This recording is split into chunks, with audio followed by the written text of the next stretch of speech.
Roman Reigns.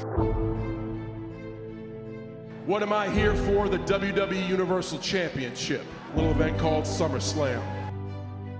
I'm gonna pack you up on a private jet, send you back to Hollywood. Let's face it, Bianca would be nothing without me. I came back here for one thing. Eyes on the marquee. I'll see you at SummerSlam. Get real, bitch!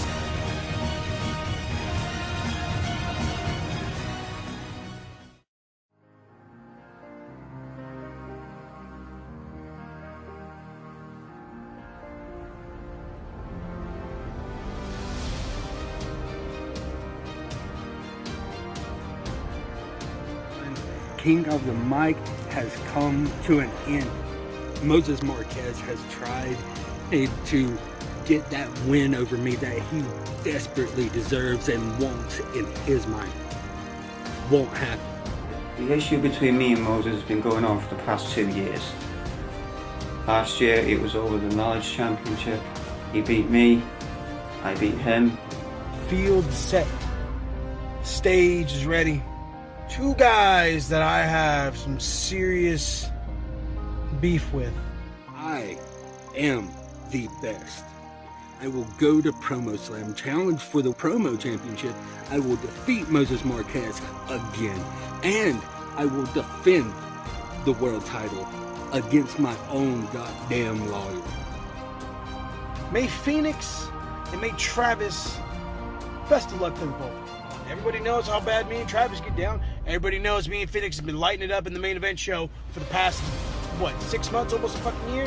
That my road of redemption goes through the people that have already beaten me before. King, world champion, promo champion, you're done. Demoness, you need to restore the Kingpin so that he can face me. You don't need. And now I have to crash my own fucking tournament. I've got a feeling that this is out of control. I just know.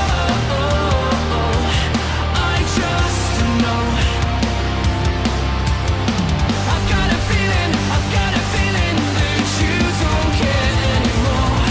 I just know.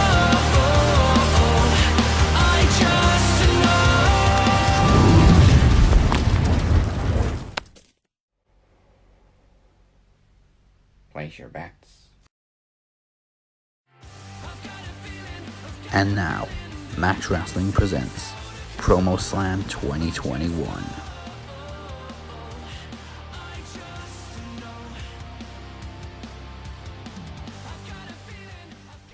In the summertime with titles on the line. Welcome to PromoSlam 2021. This is your captain speaking, and if you didn't know by now, this is the real party of the summer. We got SummerSlam and Takeover 36 to predict. We got El Jefe versus The Walker for the Promo Championship. We got plenty of trivia. We got promo exhibitions, and you know what else we got? The Chutzpah. We got the Chutzpah, Mike. You cannot go wrong with the chutzpah. I'm just doing it like this now because I'm giving you all the fingers so you can see it for making all those breast jokes, man. There's a finger right there. What the fuck that is? Oh, I wish we recorded that conversation. You know what? Me too, because people don't know what the fuck we're going to be talking about now. Well, first and foremost, we did have the conversation recorded. I hit the button, you fuckers. Yes, you did. Yes, you did. I'll make sure you send it over then. Yes, we do have the chutzpah, and we got PromoSlam, and also I might have to quit podcasting now. You want to know why, Desirino? Because of boobs. No. Because that's... bitch, Drake Wirt started a podcast. And I can't believe it, man. He goes from being a fucking asshole, not just on behind the mic, but on the mic. Oh. Okay. Yeah. Fuck that. Yeah. Exactly. This fucker. This poor fucker. As you can hear, people, joining me as always is the podcast machine, Mike Larkin. El Jefe Moses Marquez should hopefully be joining us very soon. Fashionably late, as ever. But I mean, he's also on vacation, so we'll give him that. Yeah, you can't blame him. The man's just trying to enjoy his life, enjoy some vacation home time. Sitting on the damn beach trying to do a world-class fucking podcast. Sam fucking Roberts. He's Plus, supposed to go on vacation the week he meant to be defending 2 championships. Yep, that's how he rolls. how he rolls. Plus, joining us once again, are Mr. Anderson's goddamn lawyer, Chad Malcolm, and Blazing with Redemption, the Phoenix. Welcome back, Hello. both. Why? I woke up Why? like half an hour ago. You heard what I said there, Jester. You know why? Why is Chad on the call? Let's get it in. Do the why. You know I love you, bro. Just. You know, as a lawyer, you can send him a cease and desist. Yeah. Can I get a restraining order against him? Well, Mr. Larkin, why did you wake up on Tuesday?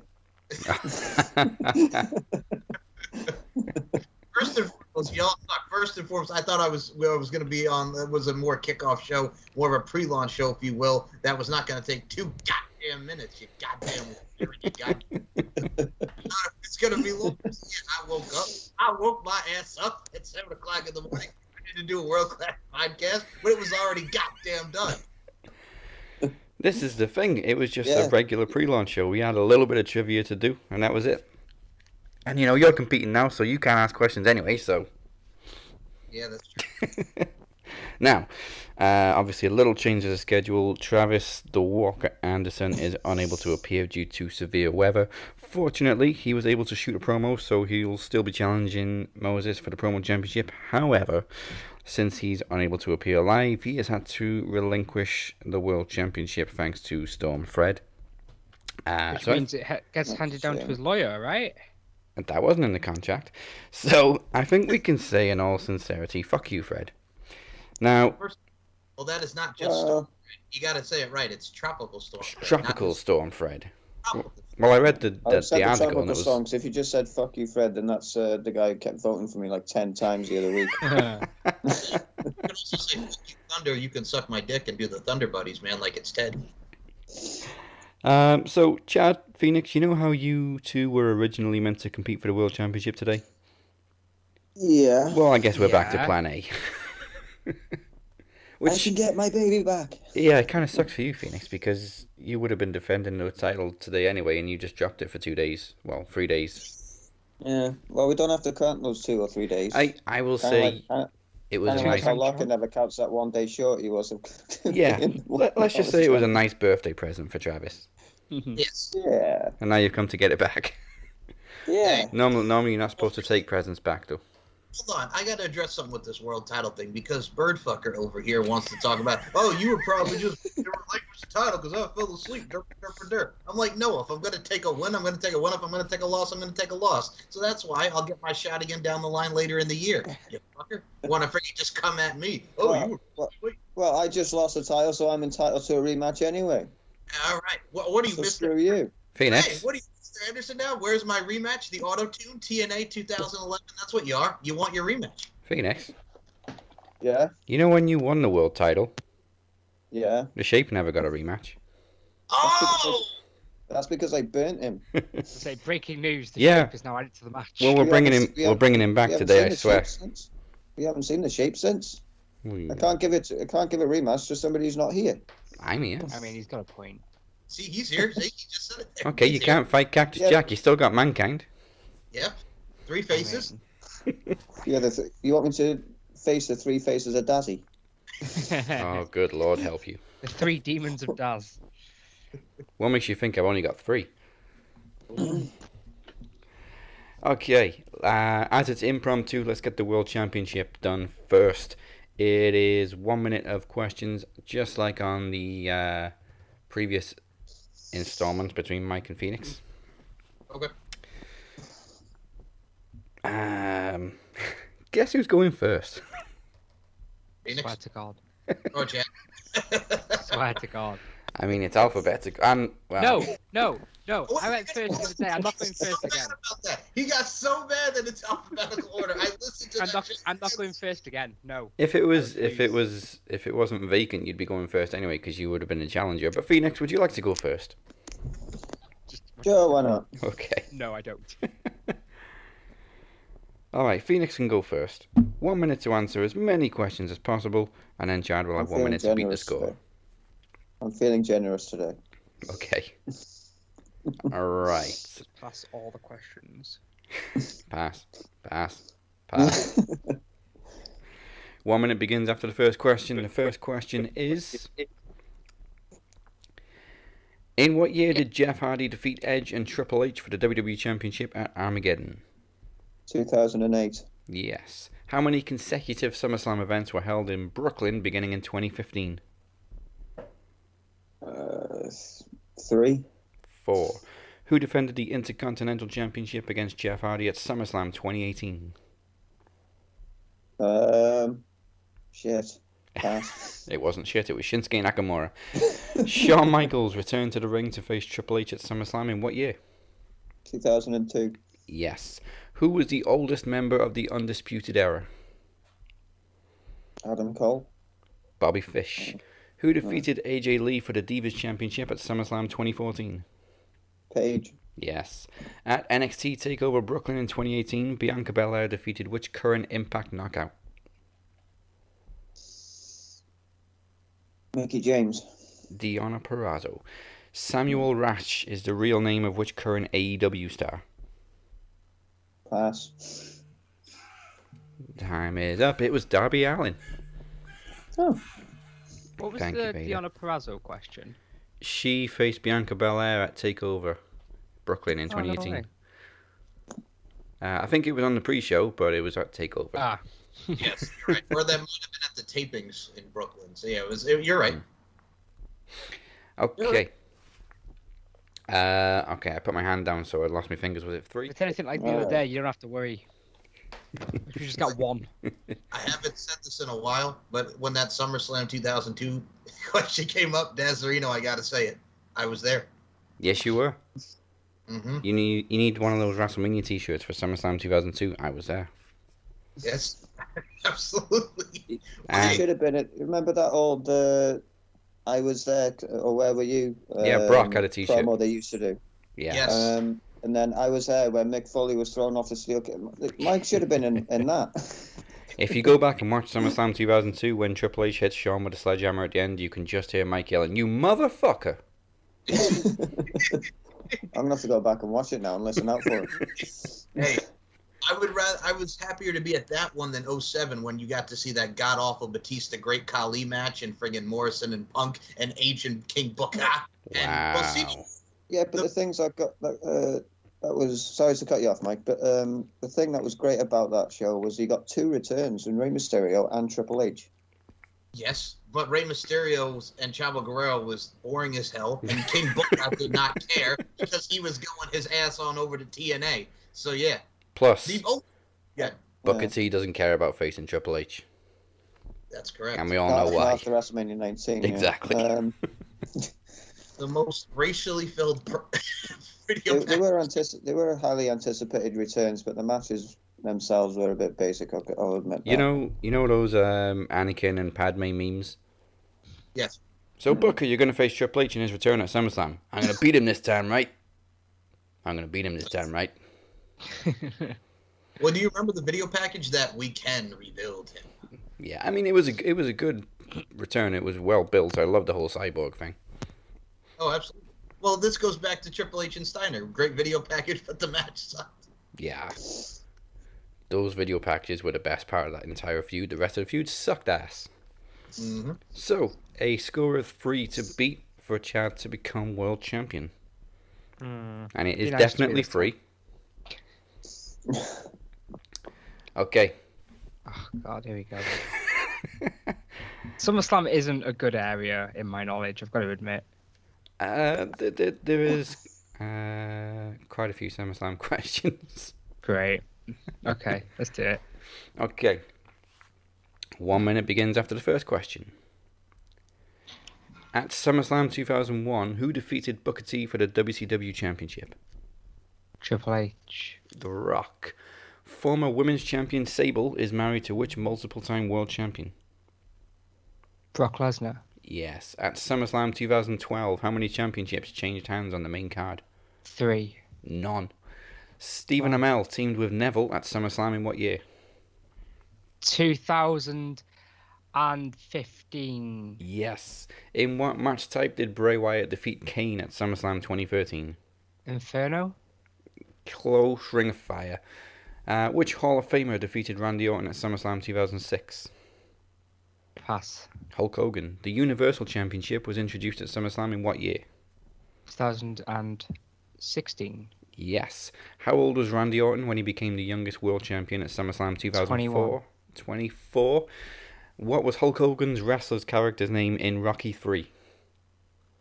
I freaking hate you. I hate you so much. You know I'll let how you finish the just question. watched that film as well. So you should know it. I can't remember it. I really can't remember it. I hate you. I hate you. No. Pass. Yeah. It was Can I say Thunder Lips. Can I say it? Go ahead and say I it. watched it within the past 2 weeks for the first time. The lips is here in the flesh, baby. Why'd you go crazy on me? That's the name of the game. Okay.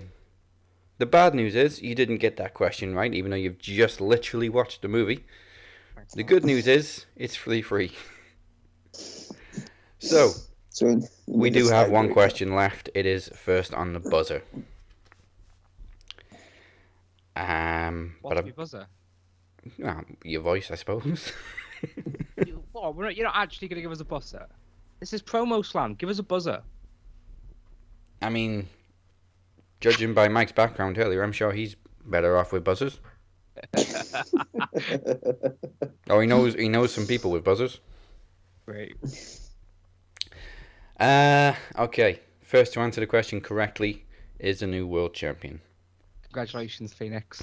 I may not know it yet. I guarantee you Mike's going to know it.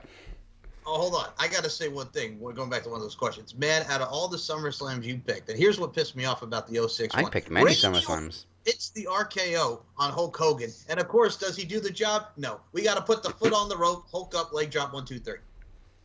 That's the name of the game.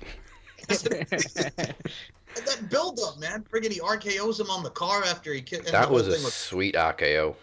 Oh, it was the best. I'll see you at SummerSlam, brother. Yes, sir. Yes, sir. RKO. Okay. The deciding question is, in what year did Divas Dodgeball take place at SummerSlam? 2004. Oh! I was honestly expecting Phoenix to get in there first. Phoenix? I had no idea. He's spot on. It was 2004. Congratulations, new world champion. I don't know how I knew that. Did you see my mouth just open when he said that? Yes, I don't know how I knew that. I honestly had no idea.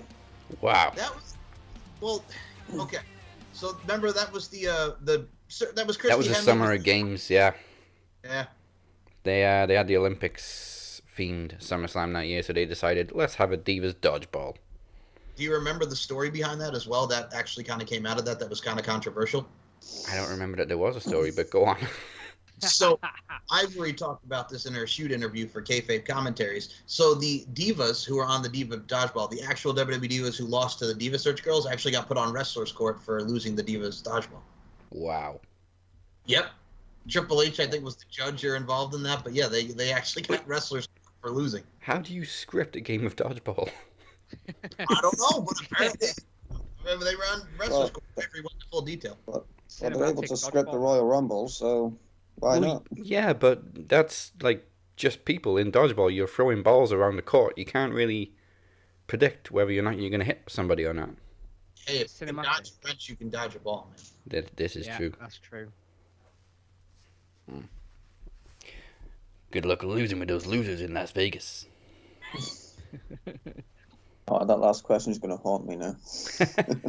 Well, look, the match though. The dodgeball thing was kind of. I mean, in 2007 they did the battle royal with Beth Phoenix. That was better than what we saw with the dodgeball. I remember Victoria getting eliminated when the ball knocked her hat off, and then she tried to complain to the referee that it didn't hit her; it hit the hat. That's right. Yes, that's right. Okay, before we get to SummerSlam predictions, let's get some promo action. Ladies and gentlemen, this is Cypher's last dance as he goes one-on-one with Mike Larkin in a promo exhibition. Strap yourselves in, folks. This is the Snyder cut of promos. Hold on. Wait a minute. You have to do something for me before we even get into the promo. What do I have to do? Okay. Well, first and foremost, this goes out to all my nigglies. And number two, Cypher can't... Nigglies? Cypher can't speechless. Shine like me. He can't put in the top working time like me. Dazzy, I need you to give me a beat, man. Hey, yo. You're about to see my bout with Cypher. Hot rod like you play it there. You totally messed me up, man. Hold on. Thank you. Thank you. I feel like, yo, this It definitely doesn't What? sound PG. Okay, what, you want the Men in Black one? Boom, sicka boom, sicka bicka boom. I'm not like Roddy Piper. I'm that increase, not a deduction. I'm standing up repping Danger Zone Productions. What? Go. See, you messed me up with that friggin' beatbox. Who do I look like to you? Brian Hebner? Hey, man, if he could do it on friggin' Spanky, rather check. I was trying to have some fun with that. You buzz killed me, man. Well, I'm sure this will lift spirits now. It's time to dance, it's time to rap, it's time for a promo exhibition. Hit it! Oh yeah!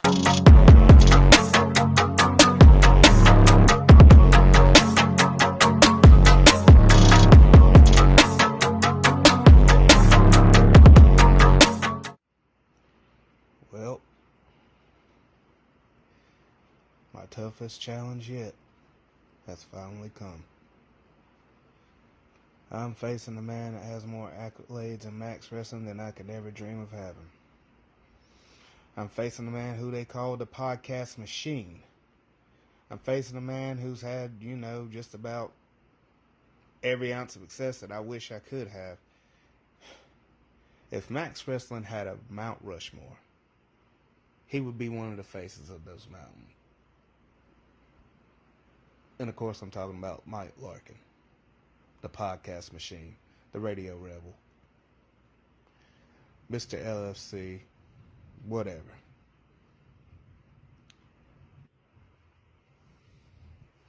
It has come to my attention that it's me versus him. Now, do I stand a chance of beating Mike Larkin? Hell no. Hell, I don't even stand a chance of beating myself, and honestly, don't take that out of context, but I beat myself more times than I could never imagine. I'm supposed to be excited. I'm supposed to be ecstatic. I'm supposed to be blessed by the opportunity that I'm facing Mike Larkin. And I am. It's just one of them things that, can I beat him? Can I beat him as Cypher? Can I beat him as Corey? Can I beat him at all? I mean, hell, I to be honest,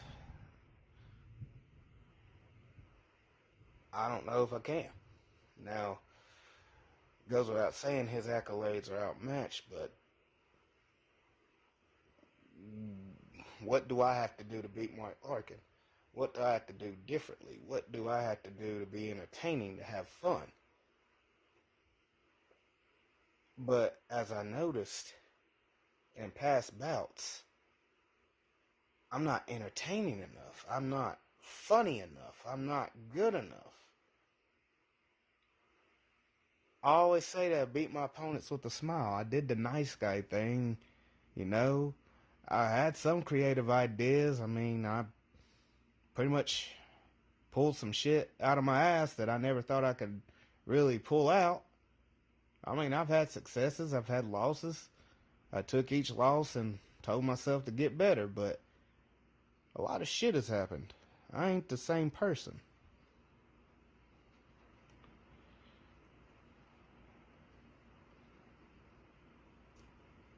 it would be easy for me to explain using exhibits. Now, Mike Larkin, I know that you're going to be entertaining, you're going to be funny, and then you're going to hit me with all seriousness like you think you're fucking Batman, but with all due respect, if I need to, I will knock the face of Mike Larkin off Max Mount Rushmore and etch my own. But first, here's a look at what I used to be. With the strength of Godzilla, ain't nothing been realer. I'ma come through like me calm. You know I'm the top gorilla. I'm a silverback of sandals, a motherfucking monster. You can't even die cause your bitch ain't even on my roster. Oh my god, eat the pussy up like it's pasta. Niggas under trying to speak Jamaican like I'm Rasta. I'm a rock star with a kid fast. Nigga run with the dick fast. Oh my god, handle this fast. You know I'm calling that dispatch like 911 with your emergency in your sleep. It's that CLC that day that came in cause you know it's me. I'm a killer bee, kill it R.I.P. Now you remember me, put it in the judge's been to be obituary tee. Ha! I'm about as fast, let me count this fast, let me count this cash, and I'm running fast. Call me Sonic on this dash. I'm a guy, he's a mad scientist in the bag, cause I don't need a pen or pad. I got my brain for that. I'm a top tier freestyler on top of the dome. If you wanna see me, bitch, but you gon' be dead wrong. I'm a beast, I'm a... Everybody, rock your body. Everybody, rock your body, right?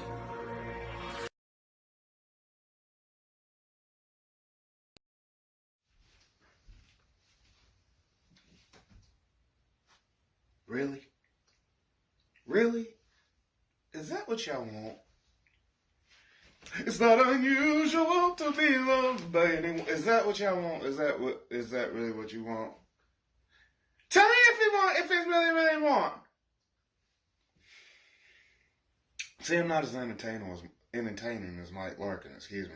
I just woke up and honestly, he put me to sleep.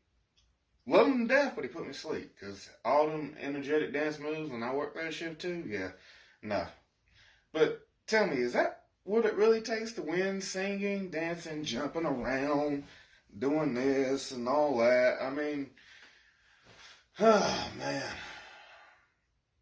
Is that what it's going to take to beat Mike Larkin? Because I don't think it's going to take all that. I mean, don't get me wrong, Mike Larkin has the dance moves of a 40-year-old white girl getting drunk at a wedding that she thought it was going to be her day, but, you know, her dream guy ended up marrying the right girl, and then now she's sitting in the corner getting drunk. But hey, that's just me. Love you, Mike, but no, I'm not doing that. I can't do that. I mean, he's hit me with the NSYNC dance moves. Like, bruh, even though that video is old, I mean, it's old, but still, that's what it's going to take to beat Mike Larkin? A dance off? Or me freestyling? No. No. I am too big for that. Now I know what you're thinking. We've seen you sing and dance before. Why can't you do it now? Because that's not what's gonna take to win. If I can get these words out, that'd be great. But hey, like I said, just woke up. Mike Larkin put me to sleep, man. With all that dancing, all them energetic dance moves. I mean, I'm really starting to think he really is a podcast machine, but then again, I had to beat the guy, right? It's only fair that I tell Mike Larkin that he's not going to win this, right?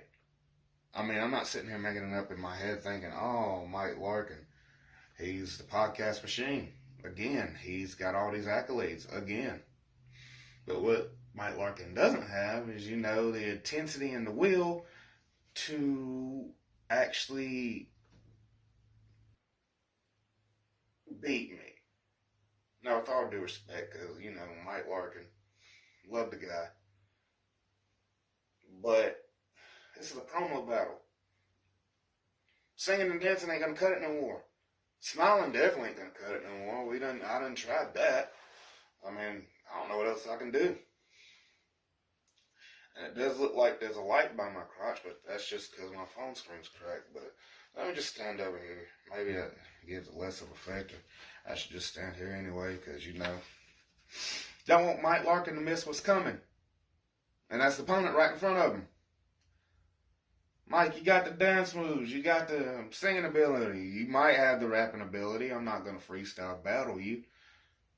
But I'm just showing you what I used to be. What I thought it was going to take to come up through the ranks of Max Wrestling and get a world title and this and that. But it seems I took it lightly. I took it serious, but I took it lightly. I thought, singing, dancing, and rapping was going to take to cut it. But it's not. So, I guess I got to get indirectly in Mike Larkin's face and tell him, hey, you might be the machine, but I'm the freaking Titan around here. Waking sleeping giants happen every day, and you woke mine up.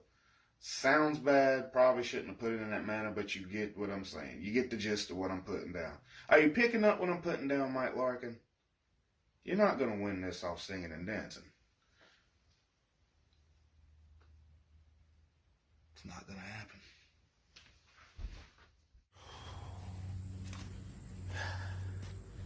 Hey, good afternoon, everybody. Reporting live from North Carolina.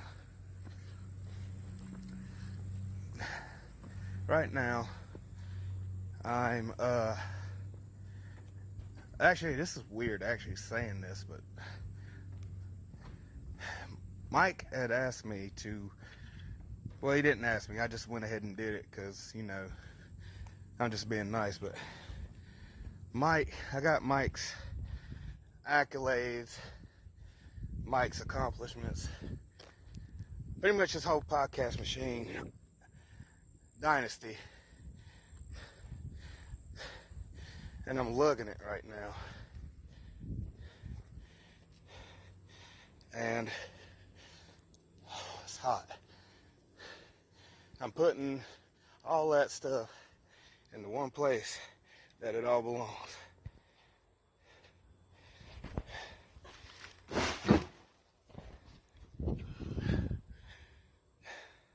You see that, Mike? I didn't want to do that. I didn't want to step up to the plate like that, but since I'm going away for a while, I wanted to make a lasting impression. Sorry. Bugs. Don't like them. But anyway, pretty much just doing what I think you would do to my accolades if I had any. Just throwing it all away. But yeah, I am going away for a little while. Yeah, Mike Larkin might beat me, he might not. But at the end of the day,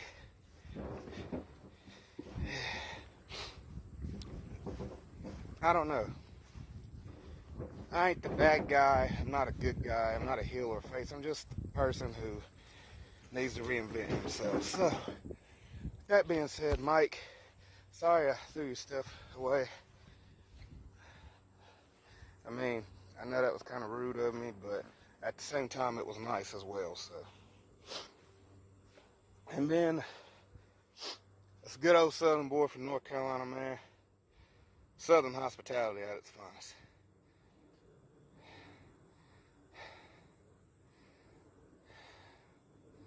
I'll catch y'all on the flip side.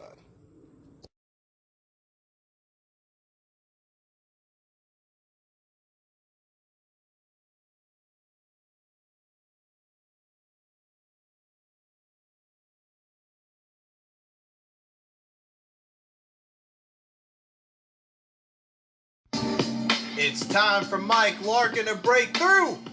Every time you see me, it should be a Max special for you to view. So Cypher, you can get the hell off my show. Forget about your progression. You want to continue to grow? Man, you just suck, bang, and blow. Yeah. We persevere. You know I be the last man out, so what you talk about? You wanna go bout for bout. We persevere. You know I be the last man out, so what you talk about? You wanna go bout for bout. We persevere. You know I be the last man out, so what you talk about? You Ready to kick a freestyle on him? I'm ready. Ayo, Desirino, give me the mic so I can flow.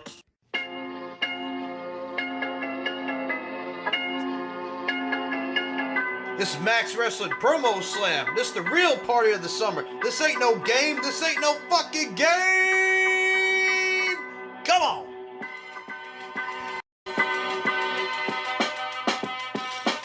Ayo, what's my name? MCL, I cast a spell. I'm a gentleman, so I don't kiss and tell. Pod machine. I rip your torso and then I'll cut up your motherfucking spleen. Cypher sucks ass. Thinks he can step toe to toe to me? Then man, he must be smoking that grass. I don't stop. Much like his rap career, his promo career is about to be a flop. And that, my friends, is bars spit to you by none other than MCL. Even in a robe, your boy looks fly. No lie. You want to know what greatness is? You want to know who excellence is? You want to know where the standard is? Well, here I am. Oh yeah, that's right, it's me, taking on Cypher. Cypher looking like the love child of Big Mike from The Blind Side and Ruben Studdard. Girl, this is my sorry for 2004. Well, hell, your ass should be sorry, because I'm top of the line, top of the charts, show you what a real promo MC looks like, bitch. Cypher, this is a gift. A gift. I'm taking your ass from the outhouse to the penthouse. See, not only are you a rapper, you are a podcaster. Welcome to the first edition of the CLC podcast. This your boy C to Cypher. Well, we're about 30 minutes into this podcast, and we're just sitting here. It's a fine morning. Sun is out. Birds are chirping. Well, we're about an hour into this podcast right now, so I guess I'll say goodbye. Hello, ladies and gentlemen. Welcome to another edition of Beauty, Strength, and Dominance, the official LFC Lingerie Fighting Championships podcast. My name is Mike Larkin, and joining me today is LFC CEO Sean Donnelly. Amateur. Pro. Much like this promo, don't worry, I'll carry you, kid. You know, PromoSlam has always been an amazing event for me. In 2019, I became the promo champion and had one of the best and funnest reigns in this podcast history. Last year, I took on a man who wanted to turn down the lights and light a candle. Now, Dan, I love you to death, man. You're one of my best friends, and you are my brother. But I can't love you like that. And now this year, I'm taking on Biz Marquis' long-lost brother. Boo! You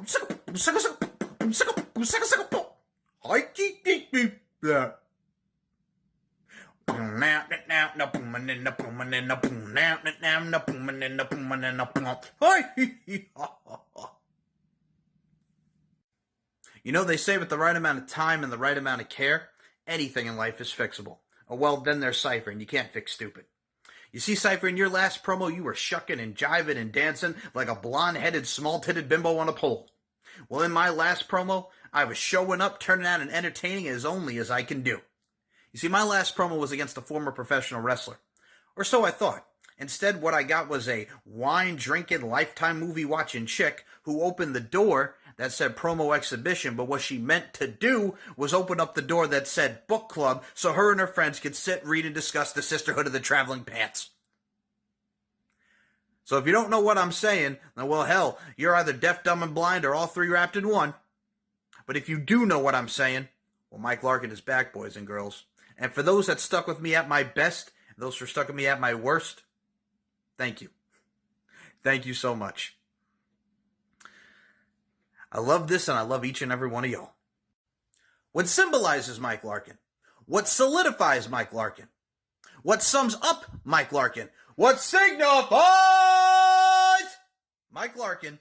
So I'm going to give you something to remember me by.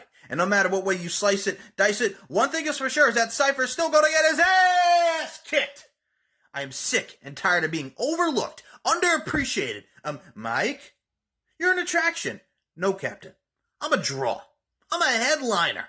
I'm more of a draw than Travis the Walker Anderson. Michael Larkin trying to sabotage me. Travis, enough.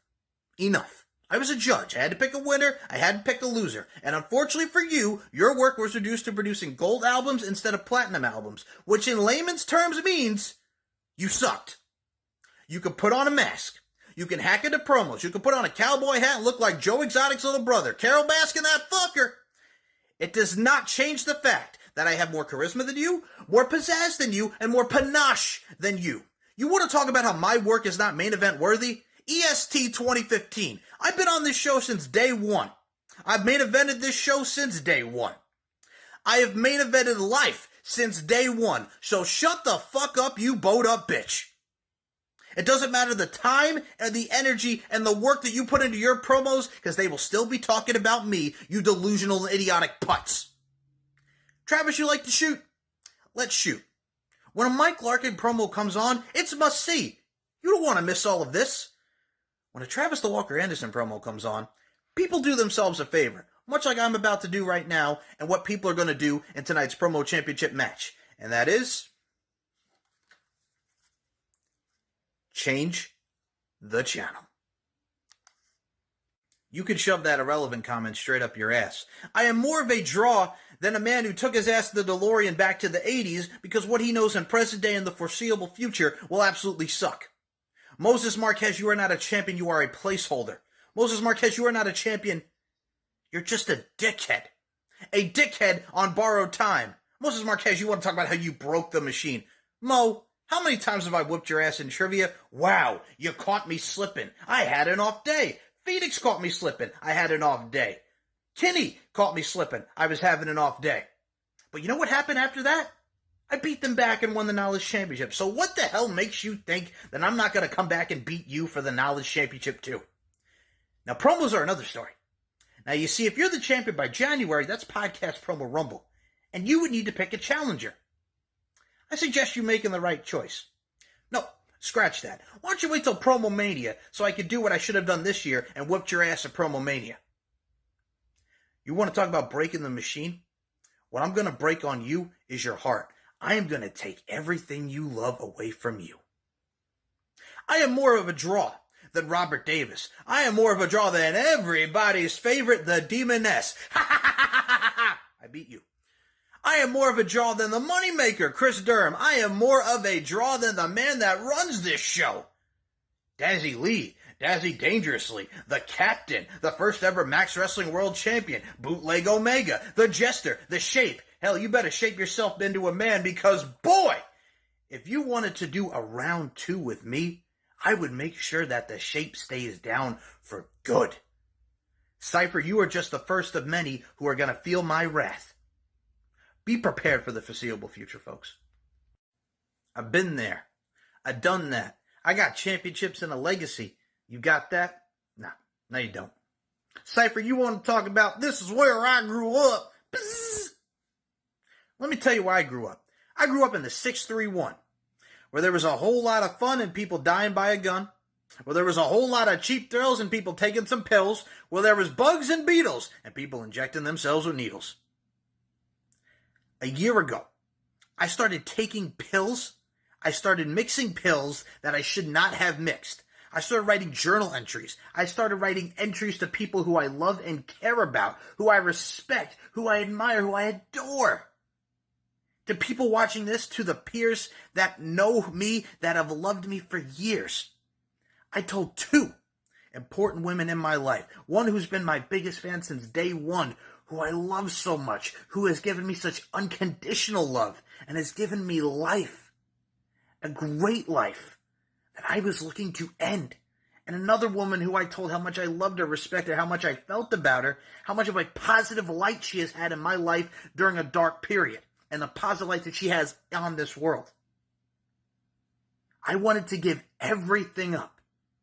My podcasting, my life, everything that I worked so hard for, I wanted to give up. But I had to ask myself one question. Do I want to be a miracle? Or do I want to be a statistic? I am one of the embodiments of a miracle. I wrote what I wrote to people. I said what I said. Because I wanted the lasting image for you all to see as the person that stands here today. The professional. The kind-hearted, sweet person that you all know and love. Where I was a year ago is in no comparison to where I am today. Through each and every one of you, through God's will, through God's power, to all my guardian angels up in the heavens above. The devil had me in his grasp twice, and I escaped it, and I am alive. My heart is beating and ain't stopping beating anytime soon. It is through grit, determination, and heart. And I'm a better man for it. Cypher, you don't have the heart. You are apathetic. You are lethargic, and you just don't care. You're a goddamn embarrassment. Bump that. Let me rephrase. You are embarrassing. Because it is embarrassing to see someone with such untapped potential be so lazy. Cypher, let me put this into terms that only you can understand. I'm standing at the forefront, making all the shots, making all the calls. You're just a pussy who wishes he had balls. If you want to be somebody, you want to go somewhere, you better wake up and pay attention. I ain't the one to be dissing on Mike Larkin promo. Ain't something that you should be missing. Listen, I'm killing this fool right now. I ain't out to degrade you. I ain't out to dog you. I ain't out to discriminate against you. Because unlike them bastards out there, I'm a real one. So don't get it twisted.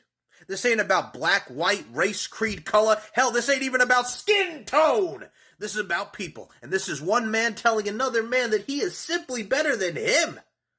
I don't need to put on a mask. I don't need to have subtitles in Spanish. I don't need to have a low voice. Alter my voice. I don't need to put paint on my face, eyes in my head. Hell, I don't even need to dress like an 80s wrestler. I just have to be my blue-eyed, blonde-haired, glasses-wearing, nerdy self, and I trump each and every one of you motherfuckers, including you, Cypher. Doesn't matter if you're standing or if you're sitting. I'm gonna make sure I'm gonna knock you down and make sure you don't get back up. I'm a better man than you. I'm a better promo than you. I'm sure as hell a better podcaster than you. I'm even a better rapper than you. I'll leave you with this. Deuces. Alright, chill. Cypher's coming from my head. He put out the bounty. I ain't scared of no SoundCloud rapper from Burke County. It's Cypher versus Mike Larkin. He's got that glimmer of hope. Messing with me is bad for your health. You best not drop the soap. I got all the views. I'm the one to follow. Cypher can't spit. He's most likely to swallow. This is PromoSlam, and I'm out here snatching bodies. I'm about to murder ink you like my name was Irv Gotti. It's Mike Larkin. You know I'm all that. You best come correct. I'm gonna lay you right where Saddam's at. I'm the head of my table. They call me the Dawn. I'll jump you faster than Phil Brooks in an octagon. I'm repping LFC. We got girls on motorcycles. You 100 proof? That name's gayer than a Playgirl spread of Shawn Michaels.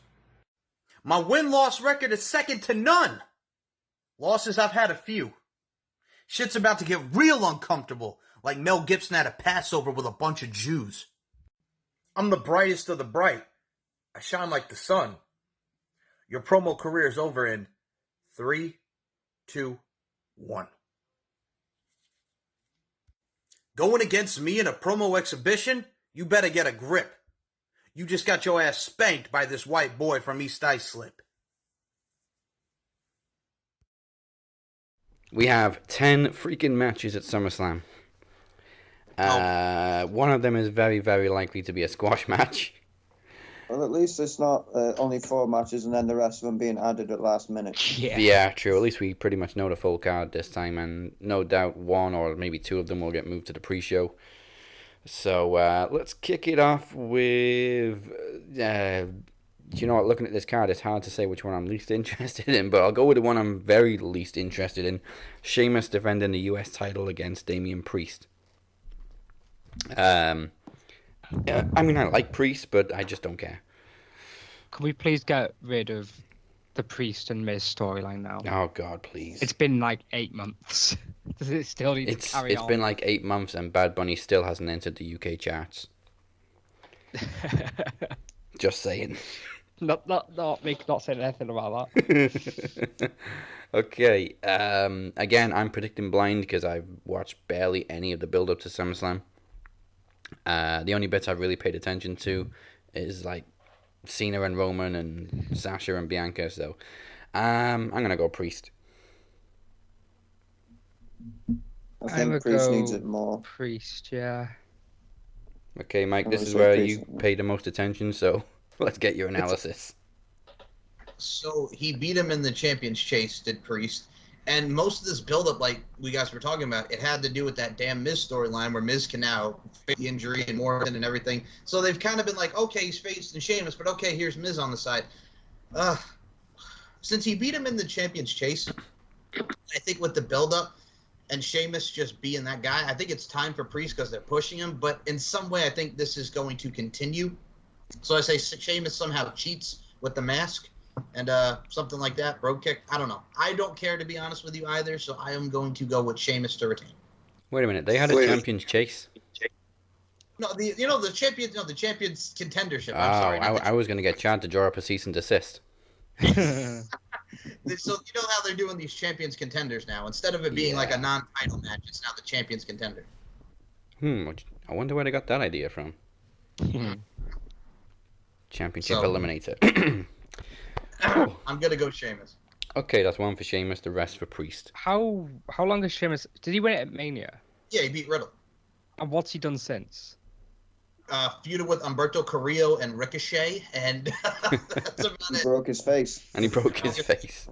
Who broke his face? Sheamus. Humberto Carrillo. Great. He broke Sheamus's face. He hit him right here. In the nose. I was going to say, for audio listeners, not the nose. For the benefit of the tape.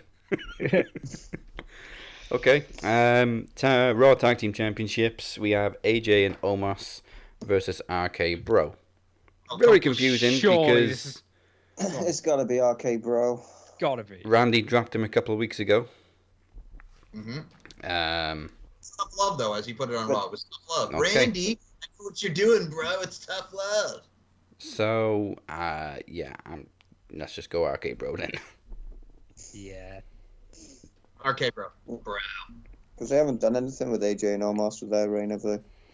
Other than comment on how tall Omos is, no. Every single week. I mean, all they did was the Viking Raiders feud, and they beat the Viking Raiders, and and they beat the New Day. That was it. I was going to say, if they even defended it, because even after winning it, AJ and Omos weren't even on Raw for like a month and a half. No. Were they? Well, I think they were saving the Viking Raiders bout for the live crowd, which they did, and they still won. So now we're on to RK Bro. So I mean, if it's time for any tag team to beat them, I think obviously this was the set plan for them to be on the same page, and RK Bro wins just because it's RK Bro, and Randy can have a sweet scooter, and they can scoot off into the heavens, bro. Viking Raiders, who have been booked so badly that the fans very barely care about anymore. Mm-hmm. What a shame. Good morning, Mo. Nope, good morning. Yay! You put the margarita down. Something like that. No, I was up all night fucking, honestly, filming. I'm not surprised. And then I was like, oh shit, I gotta put it together. Oh shit, it's 1 in the morning. I was going to say, he sounds more hungover than I usually am. Honestly, it got to the end of Dynamite last night, and I'm like, okay, I don't have a complete promo from anybody yet. So I wake up this morning, and there's some promos. No, I'm like, I gotta put all this together. How am I gonna do this? I felt Nobody did. I put mine in late. Corey put his in late. You're fine. It's okay. You're gonna do your vacation. Right on. I sent mine in last minute before now, so you're fine. Well, Phoenix, you send You a know- lot of things in. Yeah. Phoenix is a last minute kind of guy. I think the first one I got complete was Travis, who's stuck in a friggin' tropical storm. I know, and that's the thing that kills me. I'm like, of all the people, this guy is already ready. But I mean, I think he shot his yesterday when he had nothing else to do. Oh no, so did I. I have an empty. Like I said, I came into town to do the test. I have an empty freaking house. I banged it all out, and I was like, all right, let's put it all together. Oh my god, I am gonna fall asleep. Like I need to lay down now. And now I'm like, all right, let me fucking try to put this thing together during the show. You know what's funny? With Travis getting it in first, and you guys saying he's already ready. You know what that reminded me? What? What's that? when Jeff Hardy and Shelton Benjamin were in the back, and Shelton Benjamin was calling Coach a Dick Cheney, and he doesn't understand. You know what it's like to be a black man in this country when you're whitewashed. That whole thing from '06. Jeff Hardy acting all gangsta. Then at the end he goes, "I'm ready, dog." You know what I'm saying? It reminded me of Jeff Hardy right there. Said I'm ready, dog. You see all these obscure things he remembers. Meanwhile, Chad just plucks 2004 out of the air. Yeah, right. So quick catch up.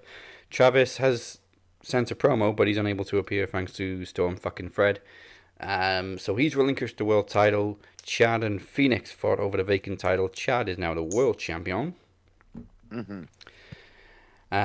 Okay, so we've only done 2 matches on SummerSlam. Fucking point. Right on. Yeah, you drew. It went to overtime. So, overtime. First match we predicted was Sheamus versus Priest for the US title. Priest, okay. Are you going Priest? Yeah, might as well. There we go. I mean, if I'm gonna be wrong, I might as well be with somebody else. Mike was the only one who went for Sheamus. I'm the only one who went for Sheamus, just because I think it's going to continue. Oh, right on. And AJ and Omos versus RK Bro for the Raw Tag titles. I don't know. I feel like they like that team a lot, but RK Bro.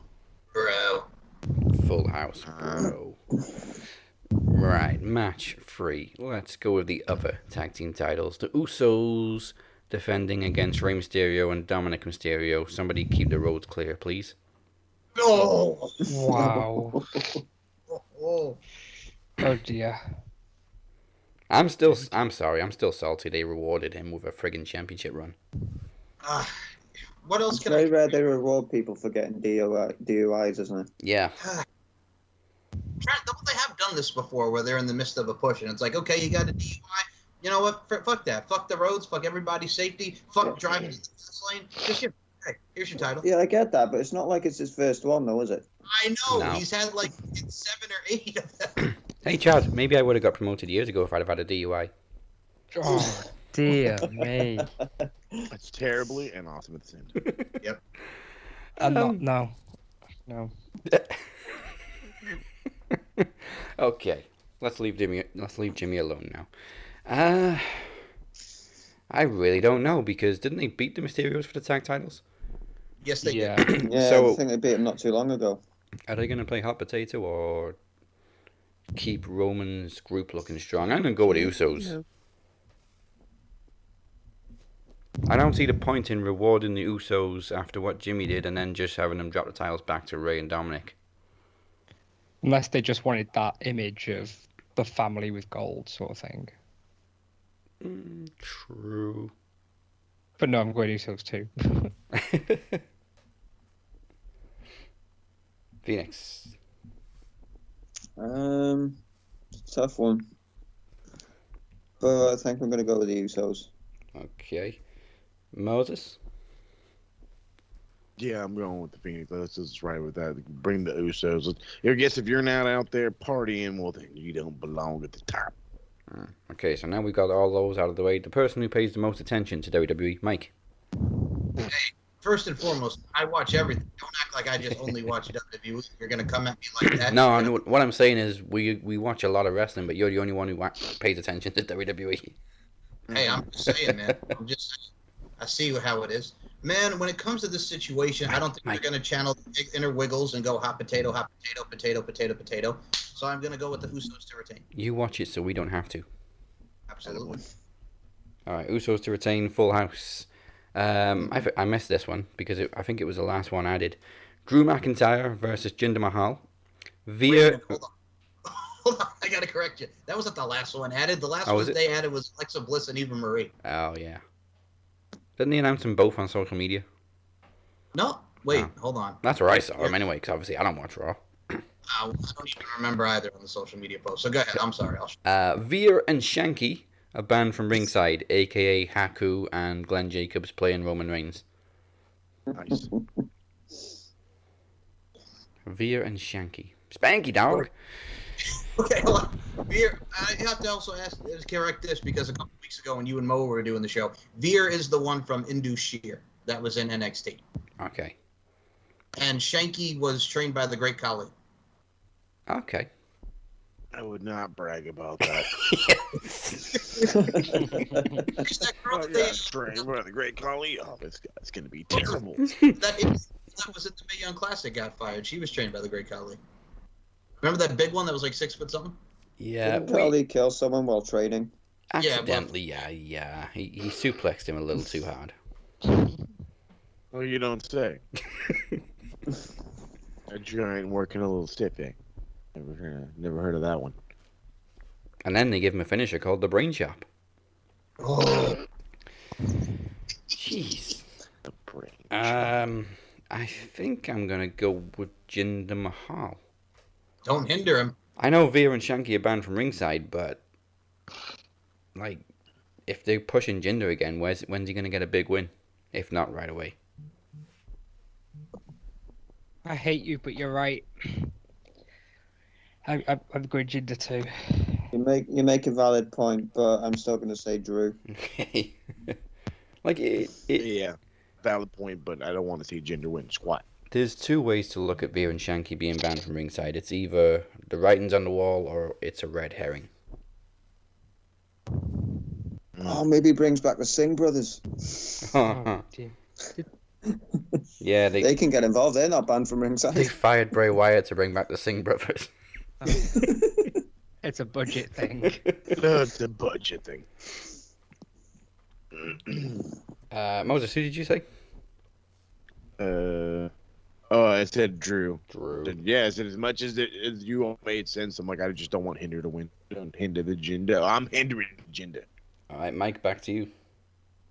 So this entire feud, Jinder's been made to look like a little biatch. So he takes his sword, he destroys his bike, and it's just like, you gotta fear the damn sword, and they want to take it away from him. So it's one of those things where it's all about the sword and just taking it out. He's fearing the sword. They're banned from ringside, and Jinder's just been made to look, again, to reiterate that point, a little biatch. So in this particular scenario, I'm gonna go with Drew McIntyre just because I don't see Jinder winning. He destroyed a bike with a sword?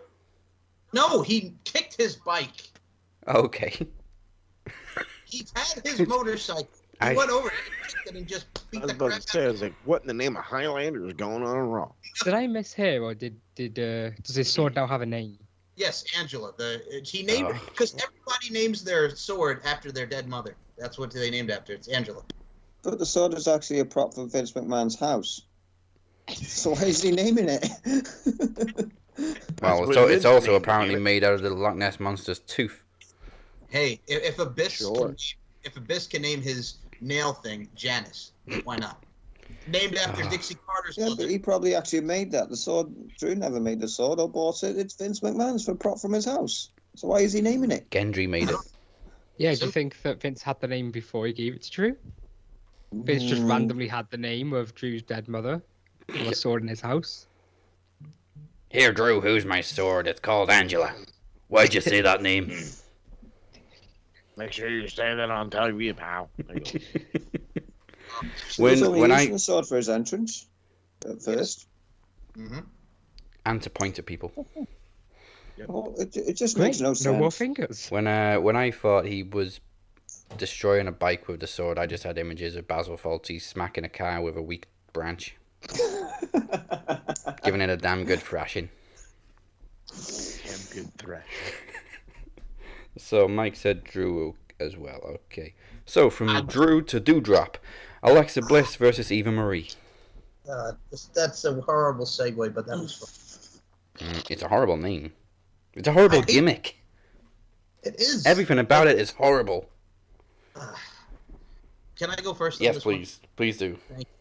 Okay, so she faces Doudrop in a match. The doll winks. She's terrified. Alexa Bliss wins. So this past week on Raw, she had her go back to take the doll away from her. So the doll is out of the equation when they fight this Saturday at SummerSlam. Then she freaking tells her, don't do that. Doudrop is staring at the doll again, and she's freaking out. Gives it back to Alexa. Eva Marie slaps her right on the face. So it's one of those things where I look at it from a stance, too. It's like, just something's going to happen where Eva's going to realize how much the doll is, creepy, and why Piper Niven, because I'm not calling her Doudrop, is freaked out by this doggone thing. So I'm going to say Alexa Bliss, full of piss, gets the win over Eva Marie. So Alexa Bliss. Full of piss. I hate Is Okay. Eva Marie actually going to compete this time? Yes. Is she though? Yes. What's to stop her just replacing herself with Piper right as the match begins? I'm just saying, man. I think we're They- finally going to get one and done, man. They should have made that a stipulation. He wrestled in that tag match with Tamina and that Tamina against Eva and Doudrop. She took the piss in. Yeah, they definitely should have made it a stipulation. Eva Marie can't phone in sick. Yes.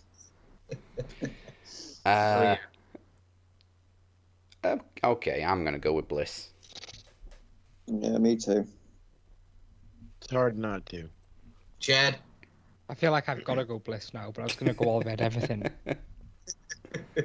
What was your reason for going all red everything? Why are you closed? Tell us the reason. Classic. I don't know. I just feel like, she's not long been back. I feel like they're going to have her win and then go after whoever the champion is. And they're going to give Eva Marie a championship shot because it's Eva Marie. Has Alexa actually taken a pinfall since this whole gimmick? She lost to... I want to say she lost to Asuka in the championship match. I think that was a distraction, but I think she still lost. Oh, I'm going Bliss, whatever. We'll go Bliss. Who's talking about vegans? I was just gonna say. I was like, wait a minute, what? That's bold. All right then. We're starting to get into the more exciting part of the show now. So, Edge versus Seth Rollins, first time ever. Ooh. Edge. Okay, Moses. How the hell are you kicking gonna off have this with first time ever and have this old fucking not win? Yeah, Edge really needs a win. He's come back. He's had all these big matches, and he hasn't won a damn one of them. No, what the fuck. Anybody not saying Edge? No. Okay, everybody's saying Edge. No, I'll go Seth. See. Oh, there he is. There he goes. Okay, you're going Seth Rollins. What is the reason? Okay, so I think it's going to be a circumstance where they cheat, where he cheats, and then the curb stomp comes in. And also, I look at it from a stance, too. If they don't have Becky go to Raw, we can also have Beth Phoenix get back in the mix, and we can do Edge and Beth against Seth and Becky. Beth Phoenix is too busy fangirling over Index. Hey, man, I'm just saying. They got to prepare a wedding. That's what I'm saying. Beth needs to be the maid of honor. Mm-hmm. But, yeah, no, I think they're going to continue that one as two, and I could see Seth with some chicanery and shenanigans, if you will. Shenanigans. And he gets the win. I think I'm going to go Seth too. Okay. I'm going to Seth, because then Seth can play the whole, you don't have it anymore. Mm-hmm. What have you done since returning? You've not won a single match. You've not done anything. So what Chad is saying pretty much, Seth Rollins is telling Edge, he's like Janet Jackson. What have you done for me lately? There you go. What has Janet Jackson ever done? Do you know what? Forget it. I'm going with Edge instead of that comment.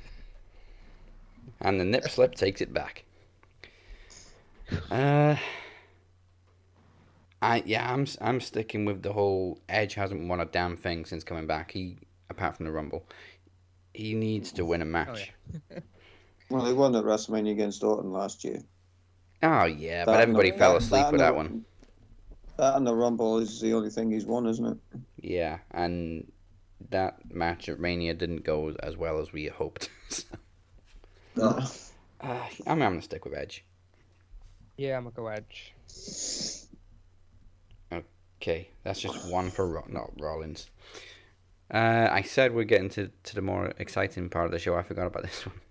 So, should we probably just predict a time on this one? Bobby Lashley versus Goldberg for the WWE Championship.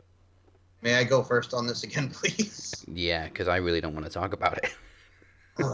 So, the whole feud has been around his 15-year-old son, and how dare you. Yeah. If you touch it, go after my boy, I'll kill you, as he said on stop Raw. Bringing him at ringside then. So, I hate this feud. Bobby Lashley talk about, you're not next, you're done. Goldberg is pretty much talking about, I'm going to whoop his ass while the dude is literally limping to the ring after he does schmaz. I'm like, this dude's 55. Why do I have to take the limping, bald-headed badass against Bobby Lashley? I hate this feud. Don't want to see the match. Hopefully, much like we saw with Kofi Kingston, Lashley spear Hurt Lock, Goldberg's done. Much like we saw the Royal Rumble where Drew McIntyre won, I want to see Bobby Lashley win. So I'm going to go Bobby Lashley. I laughed so hard when WWE posted the video of a devastating spear from Goldberg. It was... Dude, that spear was slow motion. It was a nudge. It wasn't a friggin' spear. The one to MVP was more impactful. Crushing. This one was just... It was a crushing spear, they said. It was horrible. It was so bad. The only thing he crushed was his own kneecaps. Jeez. When is this going to end? Well, how long is his contract? Man. Well, watch. He'll go to... Not long enough. Well, they've been talking about John Cena and Goldberg, and John Cena was talking about in an interview. Watch, they go over to Saudi Arabia and Jeddah, and we have Cena versus Goldberg. I just put a thought into your head there, and you don't want that thought in your head. I didn't want to see him 5 years ago. It's been 5 years. Yep. And I haven't enjoyed a single match. Not even the Brock one that was better than the WrestleMania 20 match? No. Okay. Because that didn't have much to live up to anyway. Oh, it's got to be better than WrestleMania 20. Christ. Hey, I was there. Yeah, but at WrestleMania 20, neither Brock or Goldberg gave a shit because they were both leaving. Yeah, well, I wish they'd... Well, one of them would friggin' leave now. Well, so pretty much what you're saying, you want it to be like in 2004 when Goldberg went to Japan. Just have go back to Japan again. Yeah, go to Japan. Jeez, you'll last one match. Mm-hmm. You'll never wrestle again. Down for the cause. Oh, so who you saying, Mike? Bobby Lashley. Bobby Lashley. I'm praying it's Bobby Lashley. I'm being optimistic. Yeah. We have to be optimistic with Goldberg. Goldberg wins. And then we have a cash-in. Biggie? Possibility on that, anybody? No? Okay, then. I would rather Lashley just beat Goldberg and then Biggie cash in on Lashley. Yeah. I don't need to see a 10-second Goldberg reign just so he can add an accolade to his ever-growing list of world championships that he doesn't fucking need. Hey, we were all pissed when he beat Kevin Owens at Fastlane, man. Oh, it's still too soon. I know. Let's not mention The Fiend, then. Oh, please, no, not even that. Well, it's the shittiest jackhammer in the history of our sport, which is like more of a vertical suplex. Terrible. Terrible. Kind of like a jackhammer that was more of like a virtual suplex, kind of like what he did with Undertaker and. The one when he nearly killed Undertaker. Yeah, nearly came inches away from paralyzing him. Big time. Cunt. Love it. Okay, there's a C-bomb. Is anybody saying Goldberg? No. Good. You're still in my good books. I just think it would be ridiculous if Bobby Lashley couldn't beat Goldberg, but Drew McIntyre beat Goldberg. Like, no offense to Drew, but Bobby's just beat him very decisively. I just realised he's challenging for the WWE title, the one title he's never won. That's what I'm saying. I don't want to see him win it. They mentioned that at the Rumble. I just remembered. I'm still going Lashley because... Yeah. Yeah. Still going with Lashley. No. Well, yeah. Got what? You want a WWE title, just buy one off WWE Shop and fuck off. Well, I was going to say, how do you not have Bobby win? Because Goldberg's been the one who's been the dominant one in this feud so far. He took the spear, MVP took the spear. Like, Bobby Lashley hasn't even gotten the offense on him during this whole entire build-up. Ugh. Yeah. Ugh. Come on, Lashley. I want Bobby. But you just know they're going to fuck us over and disappoint us because that's what they do. So, speaking of getting fucked over, Nikki Ash, ASH, whatever, defending the Raw Women's title against Charlotte Flair and Rhea Ripley. Phoenix, you haven't gone first yet. What do you say on this one? I haven't really paid attention, but I knew this match was coming after. That's okay, half of us haven't. Cast in. So,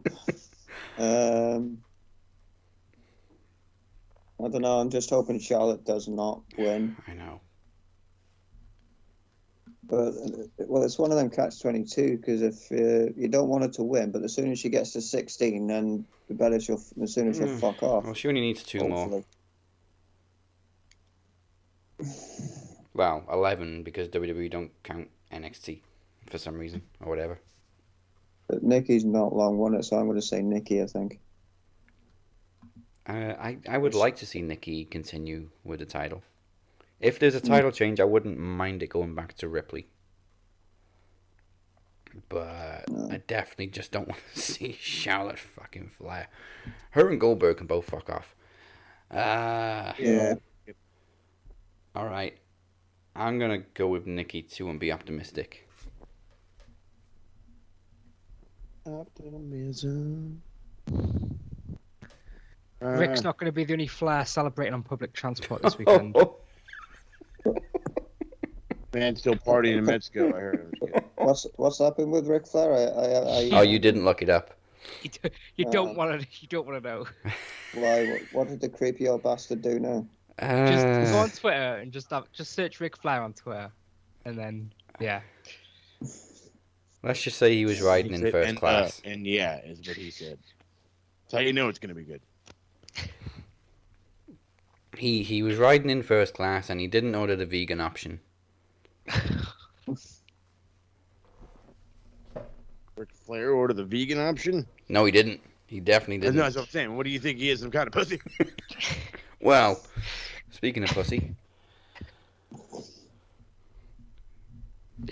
Yeah, I'm gonna go for Nikki Cross. All right. Nikki ASH, sorry. Yeah, Nikki ASH. Yes. Moses. Well, you talk for your prediction. We're just gonna hear Phoenix go, "What the fuck?" Love it. Who are you going with? See. Like I said, Rick's not coming in out of nowhere. Like I said, I don't know. He popped me when he came out in Mexico, but I'll tell you that. Fucking shit. I don't want Charlotte to win, but I swear to God, now is like the time where we're like, oh, Charlotte's not winning shit. Bam, she fucking wins. And then we all hate our fucking lives again. Yeah. You know, call it a rotating clock. Yeah, give me Charlotte to win, because damn it if I do, damn it if I don't. All right, Mike. Innuendos aside, I am going to be optimistic like you, Desirino, and go with Nikki Ash, because they've been pinning each other. Nikki pinned Charlotte in the no DQ. Charlotte pinned Rhea in the tag. Her and Nia Jax beat Nikki and Rhea on Raw. And then freaking Rhea pins Nikki in the same night in a one-on-one match. So they've been playing hot potato, potato, potato, potato. So I'm going to go Nikki Ash to be optimistic. Yeah, okay. Phoenix, have you found out why Ric Flair was trending yet? No, I'm still looking. Oh, just go on Twitter. Yeah, go on Twitter and type Twitter. Ric Flair. Just type in Ric Flair. I have. It's just come up with his profile. Oh, maybe they just took the pictures down. Hang on, Chad sent me a photo. What's this? The fuck? There's a response. I mean, Boris told us to eat out to help out. Me. So, yeah. The old bastard. Ric Flair was listening too. Now, he says it wasn't him. He goes all shaggy. Wasn't me. See, I don't think it was him, but I think it's just funny anyway to say it is him. But it's totally the kind of thing Ric Flair would do because he doesn't give a shit.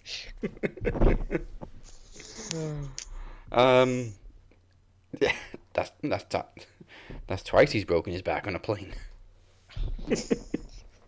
Okay. Oh, we got 2 matches left. Like I said, the 2 that I've paid the most attention to, and probably the 2 I'm most excited about. There's doubt over one of them, but I don't really believe that. So, Bianca Belair defending the SmackDown Women's Championship against Sasha Banks. I'm going to kick it off and say it goes back to Banks because she's just vicious as a heel. Plus, I think Bella's had it since Mania, isn't she? So yeah, and Sasha's got a new entourage. Mm. Oh yeah, I forgot about that. Yeah, I'm gonna go Sasha 2 in that case. Yeah, I'll say Sasha. Yeah. It's free for Sasha. Mike? I think he's AFK. Okay. There he is.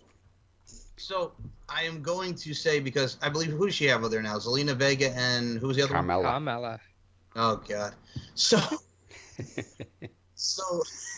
it's kind of like when Eddie Guerrero and Kurt Angle fought at WrestleMania 20. You know, they had the rematch at SummerSlam 04, which was a banger, and Kurt Angle got the dub. So I look at it from a stance here with Bianca getting the win there. I could see Sasha getting the win here with some chicanery and shenanigans from both Carmella, and Zelina Vega.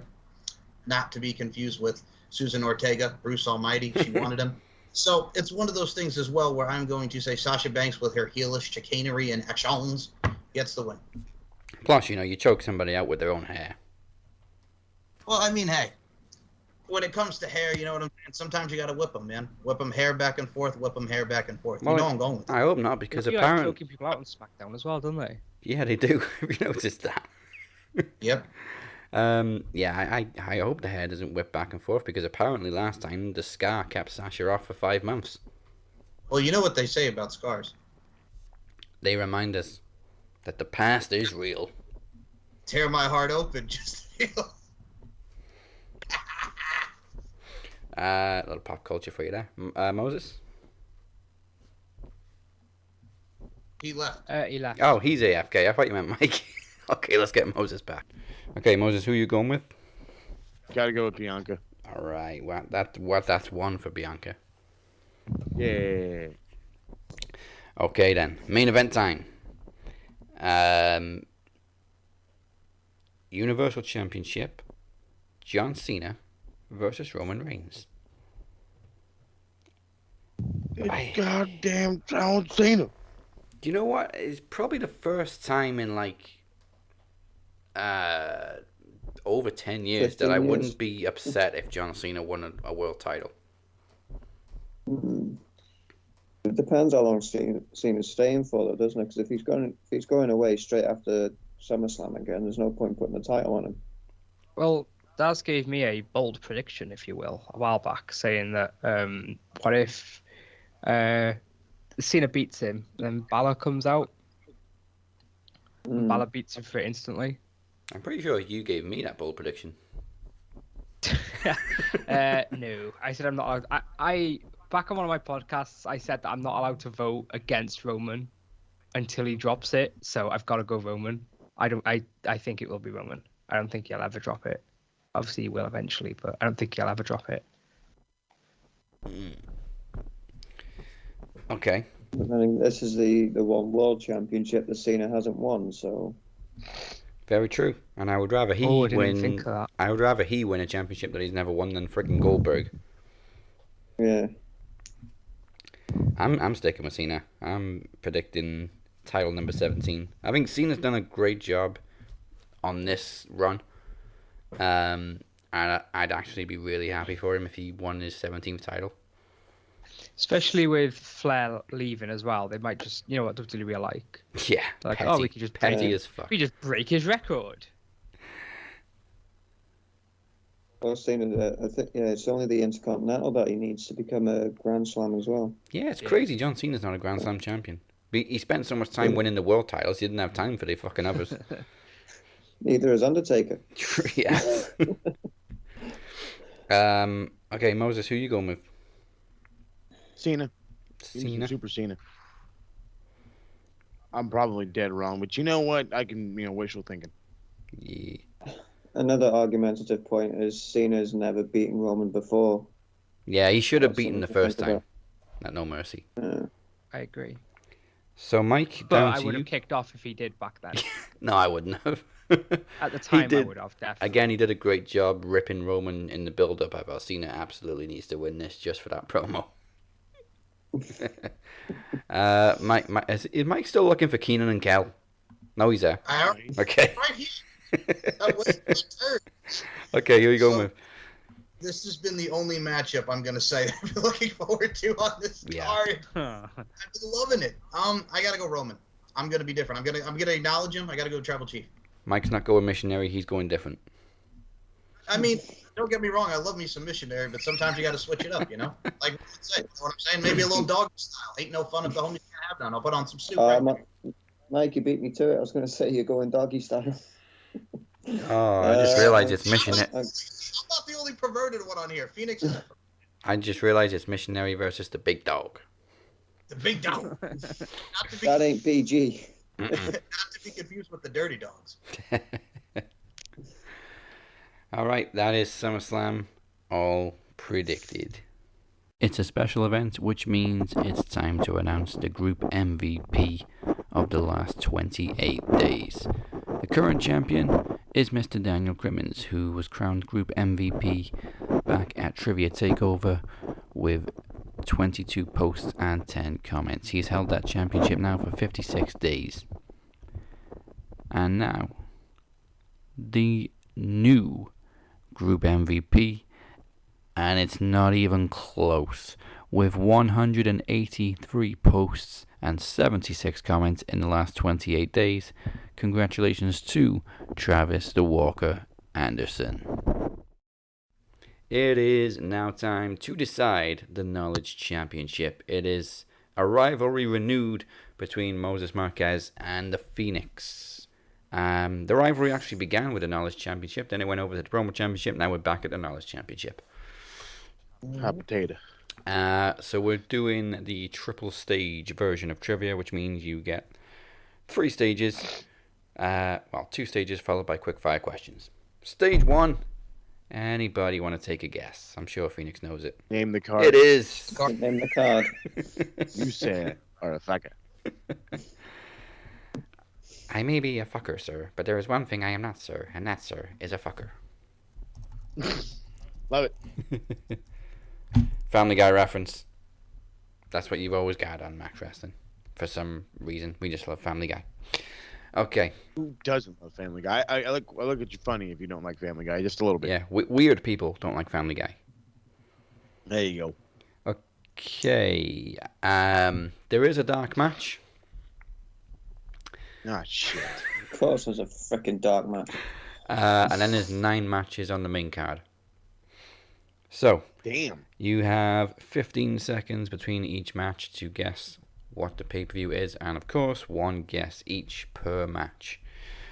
First match is Brodus Clay versus David Otunga. And I'm sure Mike knows what it is instantly. I'd pass. Okay. SummerSlam 2012? No. Okay. First match on the main card. Sheamus versus Dolph Ziggler for the World Heavyweight Championship. What the fuck? Obviously, this was the time when they liked putting the world title on first. Alright. Got nothing. There's a time on that one. Next match. I think I know what year. I'm just trying to guess. Wait for the pay-per-view. Okay. Next match, Santino Marella versus Ricardo Rodriguez. Wow. Oh, in a tuxedo match. I actually know the answer to this. No Way Out 2012? Correct. With 3 seconds to go on that one. Well, I thought it was Elimination Chamber at that point. They brought No Way Out That's back. what I was leaning on. If I'm wrong, it's going to be that one. They brought No Way Out back in June for some reason. Oh, yeah. First and foremost, I did not know that instantly, but I did know the year was 2012. I just did that on pay-per-view. I think they just wanted to replace Capital Punishment from the previous year because it was so shit. Oh, God, which I'm sure Mike will attest to. He takes the soda from the kid and then just gets an AA 1, 2, 3. What a friggin' finish. The kid friggin' throws the soda in his face. Kid throws the soda. The rest of the card. That's an interesting one. Christian defeated Cody Rhodes for the Intercontinental Championship. Oh, shit. Yeah. Primetime Players defeated Justin Gabriel, Tyson Kidd, Primo, and Epico, and the Usos in a Fatal 4-Way Tag Team match. Was that when they were with Abraham Washington? Yes, or AW. Oh, my. AW. Beg your pardon? See, Yeah, they had Abraham. I was not watching in 2012, so I have no idea who Abraham Washington is. So remember the Abraham Washington? Well, Tony Atlas. This is the Abraham Washington show. That one. No. You remember? What the Jesus? I'm sure Amir's going to be enjoying all this trivia, by the way, because Mike there is a knows lot of everything. 2012. Yes. Next match was Layla and Beth Phoenix for the Divas Championship. Sin Cara versus Hunico. CM Punk defeated Daniel Bryan and Kane in a triple threat for the WWE Championship. Ryback defeated Dan Delaney and Rob Grimes in a handicap match. I'm guessing they were jobbers. And in the main event, steel cage match, John Cena defeated The Big Show. Since Cena won, John Laurinaitis was fired. If Cena would have won, John Cena would have been fired. The Big Show would have won, my bad. You mean if Big Show would have won? Kick his leg from his own leg. What a concept.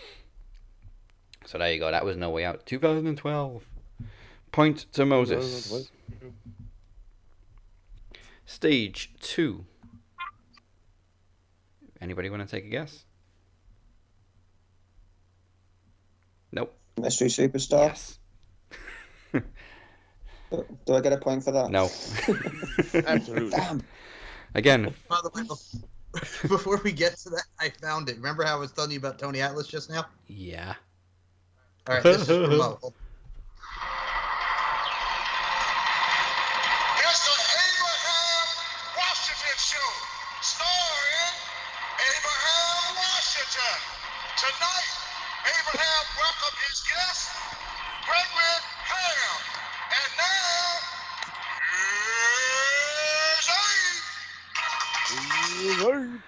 I love Tony Atlas. Yeah, so Abraham Washington was the talk show host on ECW on Sci-Fi, and Tony Atlas would introduce him, and then as Abraham was talking to the guest, Tony would go, which originated Tony Atlas. All right. It is Mystery Superstar, but if you get it in the first 2 clues, you get 2 points instead of 1. Oh. Okay. Seeing as it's double or nothing rules. So, stage 2, Mystery Superstar. 15 seconds between each clue to guess a wrestler's identity. The first clue is former US Intercontinental Tag Team World Champion and WWE Champion. Oh, jeez. Again, yeah. Could be anybody. Guys. That point. Eddie Guerrero? No. Kurt Angle? No. Yeah, Eddie didn't win the world title. He only won the WWE title. He was going to win the world title. All right, next clue. Again, this is worth 2 points. Made his official WWE debut in 2010. Huh?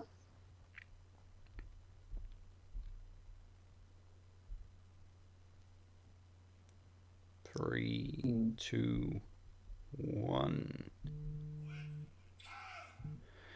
Okay, it's now only worth 1 point. Next clue.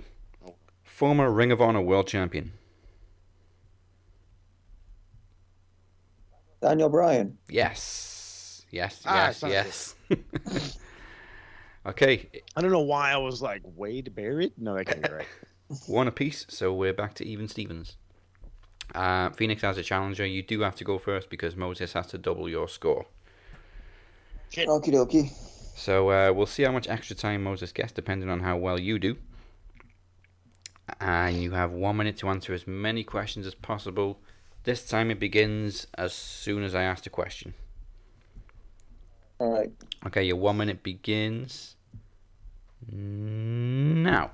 Who defended the US Championship against Ric Flair at Vengeance 2007? Shelton Benjamin. MVP. In what year did Chavo Guerrero debut for WWE? 2002. Yes. Which WWE and WCW legend played the wrestler Captain Insano in the 1998 movie The Waterboy? Big Show. Yes. Lasting only 2 years, which WWE pay-per-view debuted in October 2009? Bragging Rights. Yes. Franklin Roberto are the real first and middle names of which current Raw superstar? Pass. Lashley. Who was the first women's Money in the Bank winner? Carmella. Yes. Who challenged Randy Savage for the WWE Championship at SummerSlam in 1992? Pass. It was the Ultimate Warrior. In what year did The Undertaker bury Paul Bearer in a concrete crypt? 2004. Yes. That's I 4 have a quick added, question. put you on 5. I have a quick question. Yes. Chavo Guerrero. What was the question about Chavo Guerrero? What year did he debut? Yeah. Wait a minute. And you said 02, right? Yeah, they picked up Yeah. his contract when they bought WCW, but he didn't debut until 2002. Wait a minute. He was in 2001. He was in the Invasion, right? Nope. What? He debuted on sure? Metal in 2002, according to Oh, okay. Wikipedia. Okay. Phoenix, if it's an issue, you take it up with Wikipedia. Goddamn Wikipedia. Yeah. Fucking Wikipedia, that's not fair, because anyone who has an account can change that. Yeah, but it has to be approved. That's my issue. Yeah, you're right. It still has to be approved. Do you remember what he was doing during the Invasion? Him and Hugh Morris were just running around in the Divas locker room, and then he beat Scotty 2 Hotty on Invasion on the Heat match. Okay, let's go to Online World of Wrestling and take a look at his match history. Chavo Guerrero. It was actually 2001, so a point removed. You can take that one up with Mike. That puts you on Mike, 4. You're a gimp.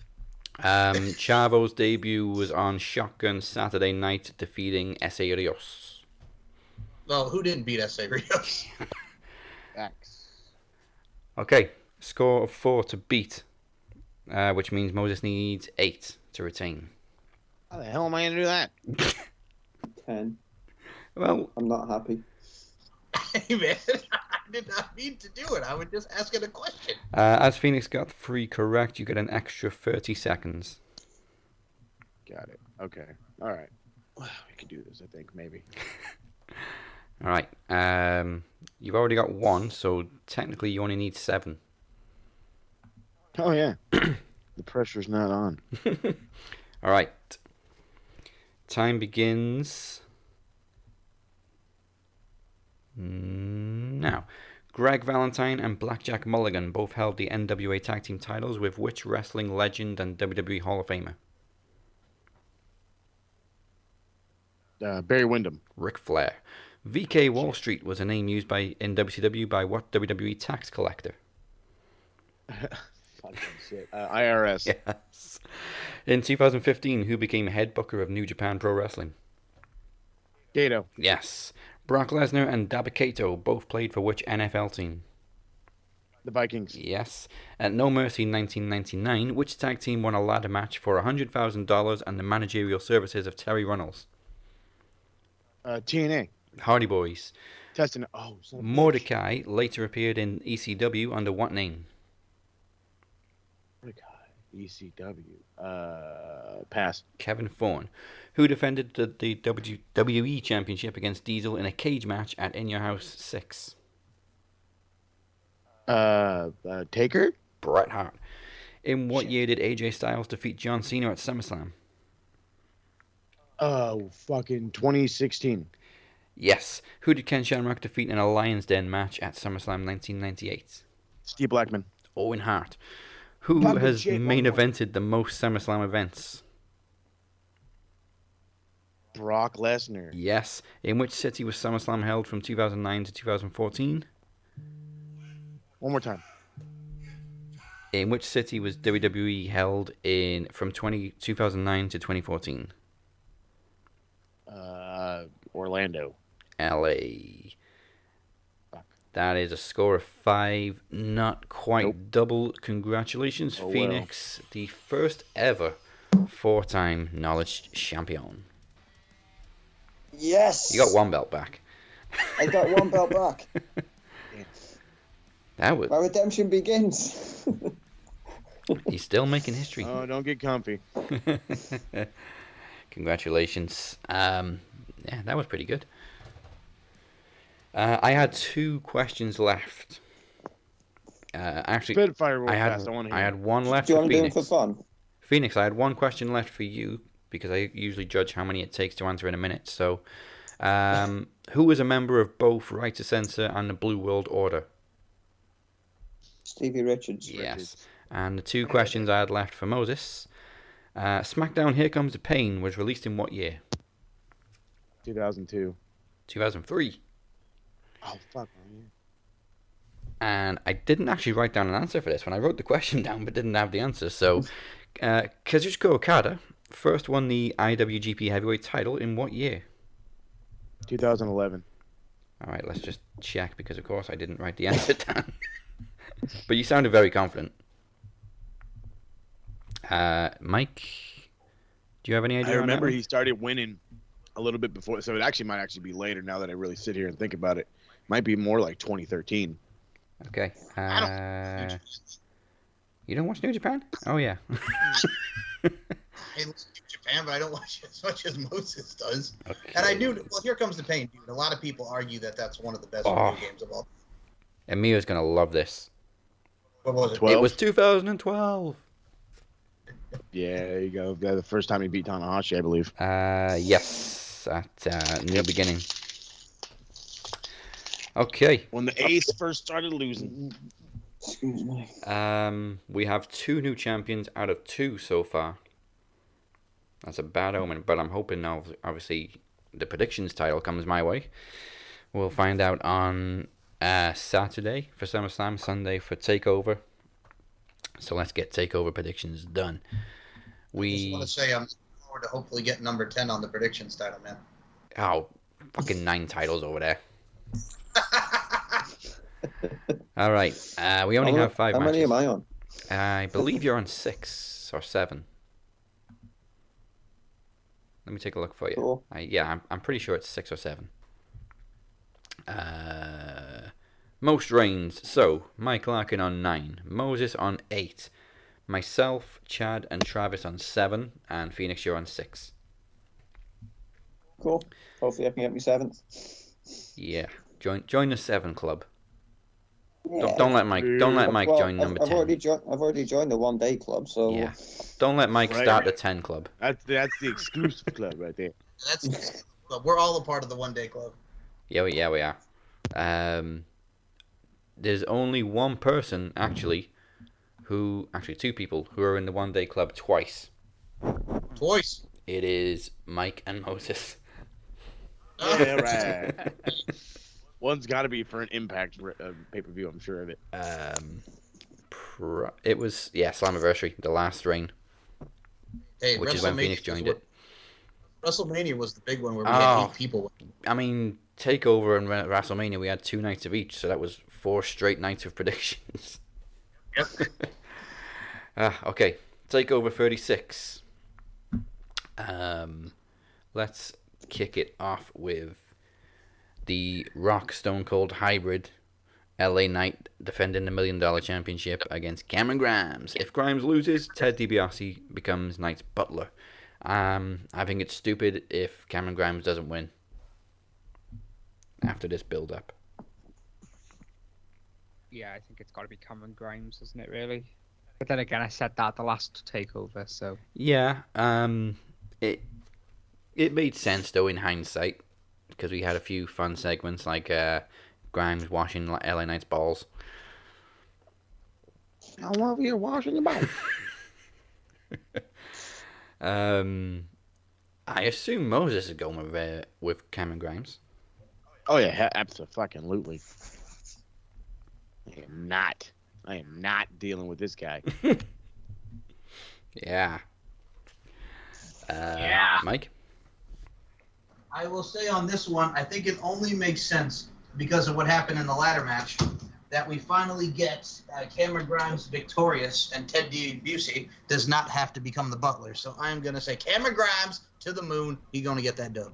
Yeah, plus Grimes was fired up on Tuesday. Well, first and foremost, that's what him and Travis have in common. They're both bowed up. And Phoenix?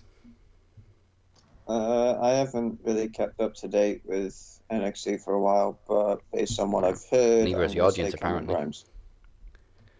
Neither has the audience, apparently. Okay, full house for Cameron Grimes. Can't wait for this one, because if what I think happens doesn't happen, I'm going to riot like a motherfucker.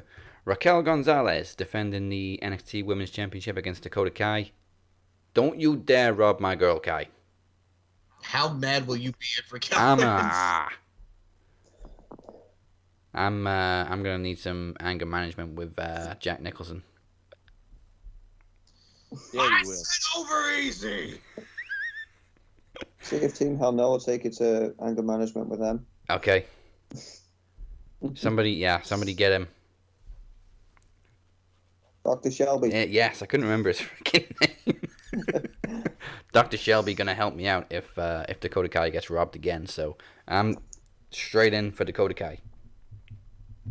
Dakota Kai here as well. Yep. Dakota Kai. Yeah. Dakota Kai. And Mike? Raquel Gonzalez. No, Dakota Kai. See, I was quite going into this. Because I've not watched NXT for a few weeks. I thought that Raquel would be the popular option. I'm quite shocked by that. But the thing too is, like, she got robbed of the tag. Well, they both got robbed of the tag titles. But in this circumstance, how many times is Dakota gonna have to lose? I know she lost to Aaliyah on main event. Oh, that's it. That's why I'm thinking she might be going to hell to Raw. I hope not, but I'm being optimistic. I think it's Dakota's time. Like, if there's anyone there that deserves the NXT Women's Championship, who's been down and out, up and down, side to side, roundabout, gotta go Dakota Kai. yeah. I'm going to be singing Dakota more than Stereophonics. Yep. Yep. Next match. Do you know, I can't wait for any of these, to be honest. Walter versus Dragunov Part 2 for the UK title. Walter. Yeah, I was gonna go Moses first for this one. It's your type of match. It's a slobber knocker. Yeah, it was brutality. It's a good old fashioned slobber knocks. Yeah, it's gonna be brutal. I'm one of them dudes where I'm like, you know what? I would kind of love for Dragunov to pull out a dub, and I mean, be the guy to dethrone Walter. But I don't think he's gonna be the dude. I heard Davey Boy Smith's in time, so I think it's time to set that one up. Interesting. Well, he's actually right about that, Dazarino, because the original plan before David Hart Smith Jr. was SmackDown Dark Match, they wanted to do him and Walter on NXT. Or as CM Punk says, his name's Harry, not David Hart. Yes. Harry Smith Jr., whatever the fuck. Yep. So who are you going with, Mike? Well, if Moses is correct, which I'm sure it will happen, because I mean, Walter and David Hart Smith Jr. will be a very good match. I think Ilya should win because Walter's had it forever, and I think putting it on Dragunov would be cool. But I gotta go Walter, man. I gotta go Walter. Okay. So, obviously, the first match was nuts, balls to the wall, chest slapping madness. Oh yeah. But apart from that, I really haven't seen much of Dragunov. And then he shows up on NXT a couple of weeks ago, and I am instantly in love with this guy. Love his entrance, love everything about him. So he's great. I think he'd be a great person to get some revenge and take the title from Walter. So I'm going Dragunov.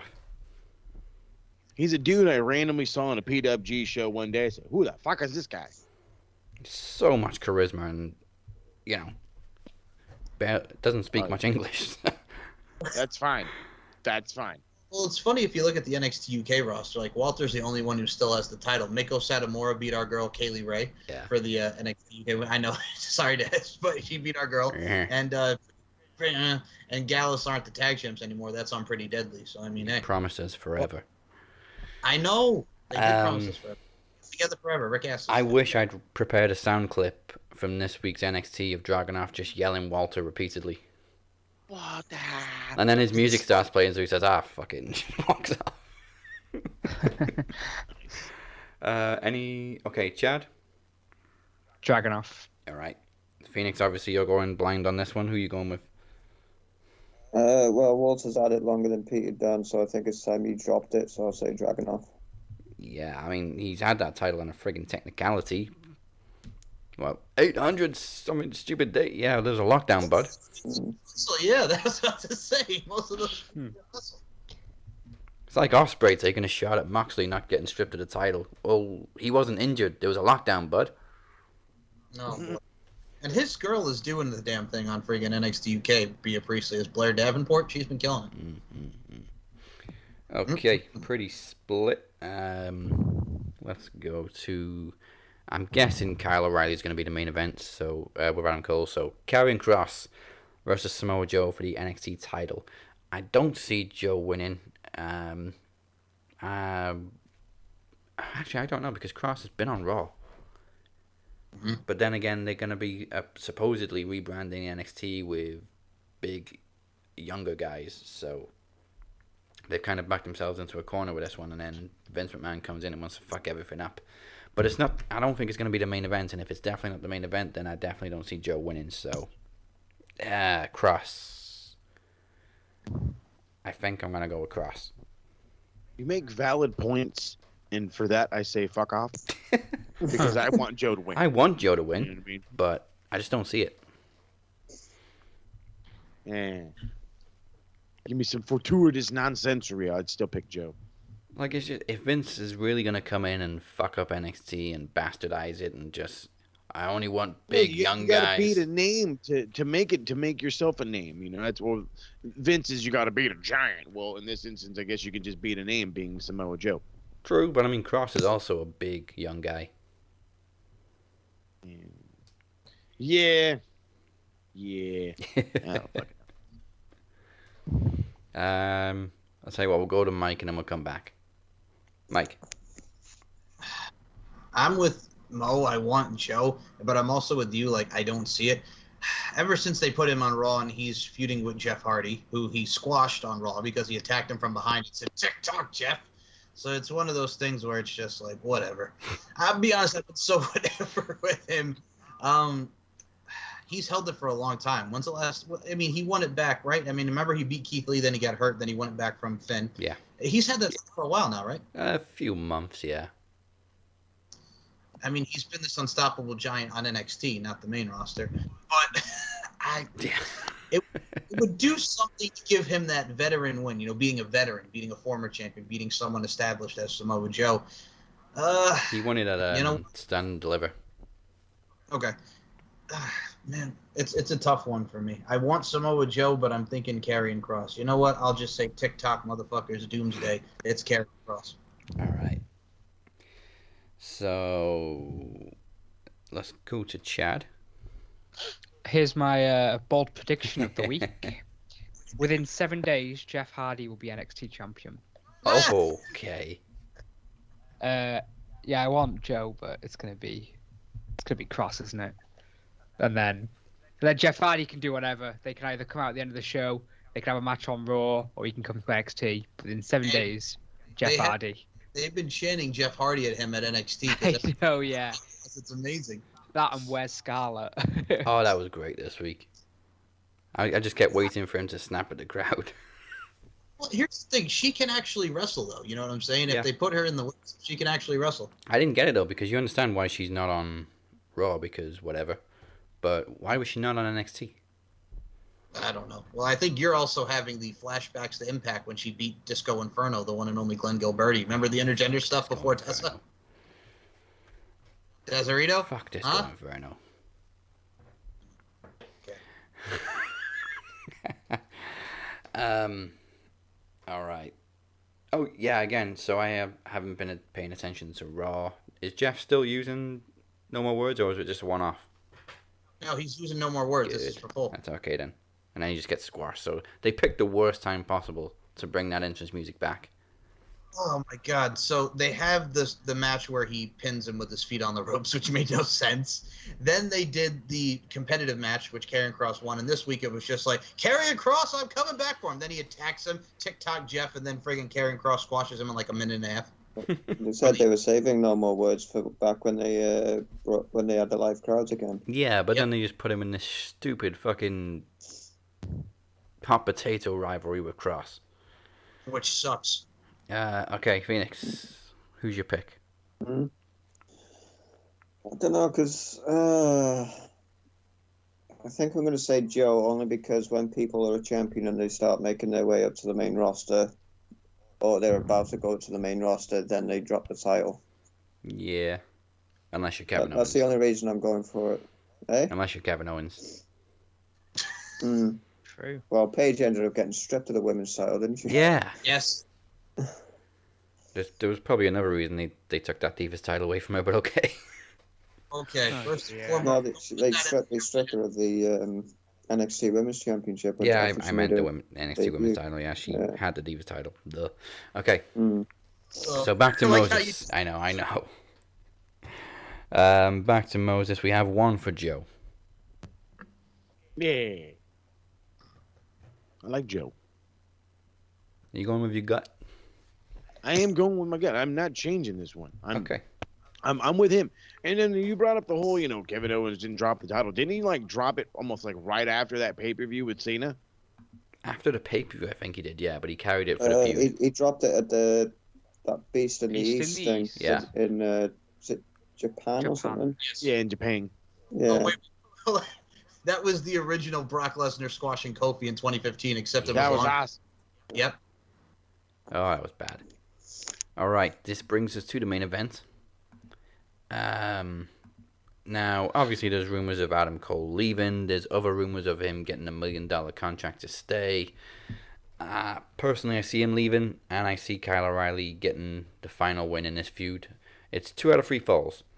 Traditional wrestling, street fight, and steel cage if necessary. I love it when they say if necessary in a 2 out of 3 falls match because you damn sure know it's going to go to one. Especially if it's a steel cage. So, O'Reilly is my pick. Should we do each fall? I think Adam Cole wins traditional wrestling, and then O'Reilly wins the next 2. I agree. If you're wrong on those predictions, it doesn't matter. As long as you get the overall winner, it's fine. Yeah, I completely agree with what you said. Mike? I concur with you, Chet. I concur with you, Mr. Dazarino. But I will say, how about him fighting over that Twitch channel, baby? Oh, yeah, that's another thing. He says this Twitch channel's going nowhere. Well, you can't be staying in WWE then because Twitch makes Vince's dick itch. Which also means that he maybe could be staying in WWE because if he's not, if it's not going anywhere, who knows? Yeah. Yeah.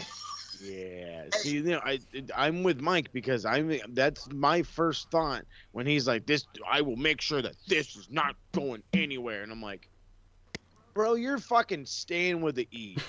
Like, it's almost goddamn obvious. You fucking told Vince, "Look at here, asshole. I like to play video games," and he's like, "But Twitch," and he's like, "No, but I like video games," and then they had a back and forth, and he handed him some ketchup for his steak, and all was good. So the guy's gonna take $1 million fucking thing. He's gonna be the dweebo that fucking actually makes the 24/7 title a real title, I think, and then hopefully he just throws it in the crowd. I don't fucking know. I'm at the point where it's everything I'm reading leads and everything I'm seeing leans towards he accepted the money. As much as I'm sure he could make the same, if not even more money in the long run by leaving, going to AEW, Impact, even just going back to Japan. Go back to Ring of Honor. Or Ring of Honor. He'd rather take the money and live the comfortable life. I was going to say, if it worked for Zelina Vega, hey. Right? So another thing. Trust me, I want Cole to win because I want Cole to to look good and the blah blah blah.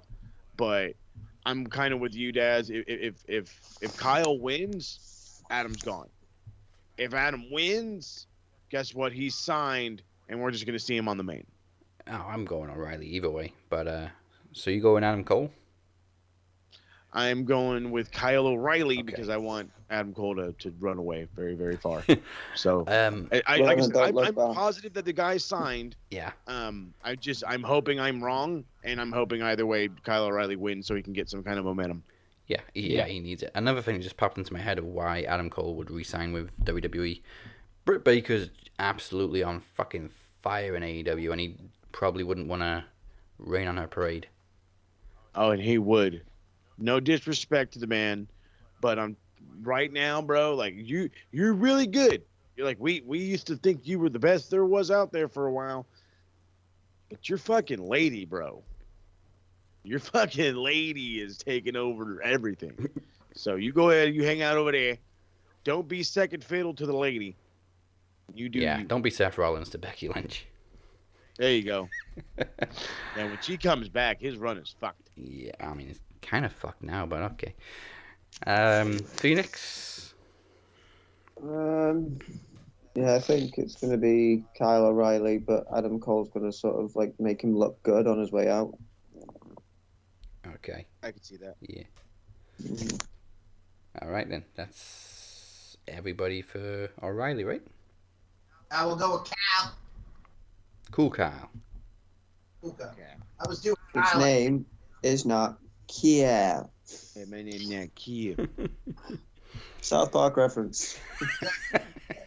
If you can't tell the shows we watch just from all of our references. Yeah.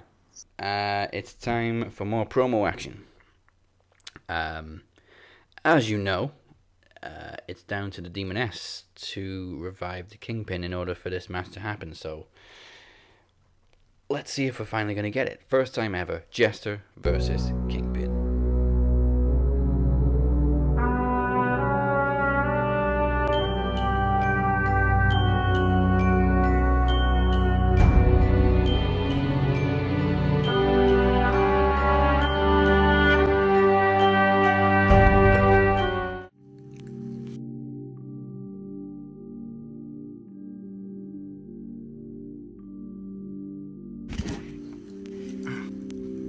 Never start with the head. The victim gets all fuzzy. They don't feel the next... See? You want me to bring back the Kingpin. First, tell us why. I see the truth. There's no going back. You've changed things. Forever. Then what is this all about? You want to destroy us? Destroy you? I don't want to destroy you. What would I do without you? You complete the promo order. To them, you are a maniac. A freak. Just like me. But you see, people have forgotten the purpose of the shape. He lifts people. When they're at their lowest, the shape reminds people who they are. And in their darkest moments, people show you who they truly are. Now the shape has a purpose. You stripped the Kingpin of everything he was and left him for dead. You provided me with the most perfect subject for the shape. And, like our friend Myers pointed out, you owe him. If I do this, what is in it for us? Negotiation. I like that. You didn't win King of the Mic, and that's okay. You didn't want the promo title anyway. But I know something you do want. You want to take over the world. So, you enter the promo bowl. And if you're one of the 3 lucky winners, I will make sure you get either the world title briefcase or the kill switch. You could have the whole world in your hands. Give in to the madness. Because madness, as you know, is like gravity. All it takes is a little push.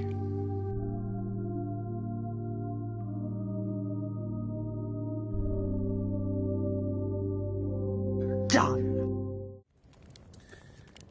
Well. I seem to appear in the most opportune times, don't I? You see, I've been thinking about some things here in the mortal realm. 2 things in particular, kings and time. You see, in our realm, we aren't subject to time. We have no need for a beginning, we have no need for an end. Because everything we do never stops. Time is a construct. It is a flat circle that just keeps going and going and going in our realm. But here, time comes to an end. My time in the promo league has come to an end. Does that mean I won't be watching? I'll be watching. We'll be watching. We're always in the shadows. You know this, I know this. It's all common. Now, the other thing that fascinates me is kings. We've had some dastardly individuals throughout time. I often think to myself, what do I have in common with them? You see guys through history, King Nebuchadnezzar, King Charles, King James, and our very own RWT Kingpin. One of my most favorite adversaries, if you will. Now, Kingpin, I know you're watching, and it's really all you can do, but we've had some epic battles over our time here in this realm. And it would seem that you're at a loss for words. It's almost as if the demon has your tongue, perhaps.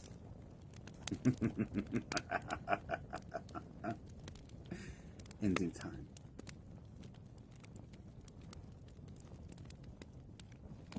Things come, things go. But the one thing that always will remain, black hearts, and rain. She's ready for you.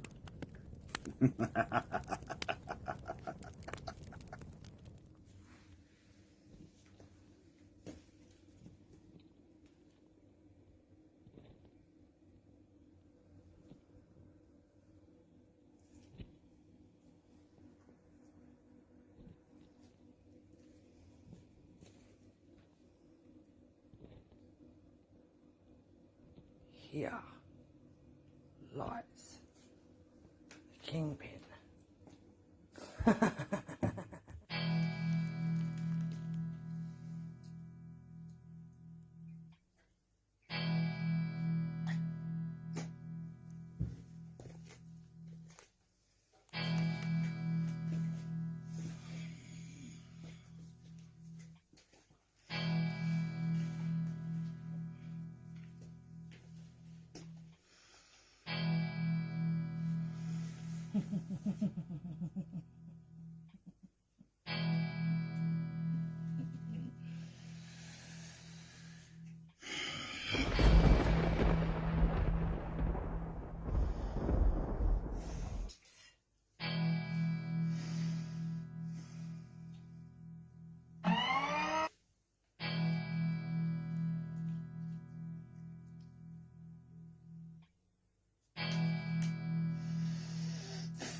Sarasa, I, the Demoness, command the Kingpin to come back from the dead. I return the tongue.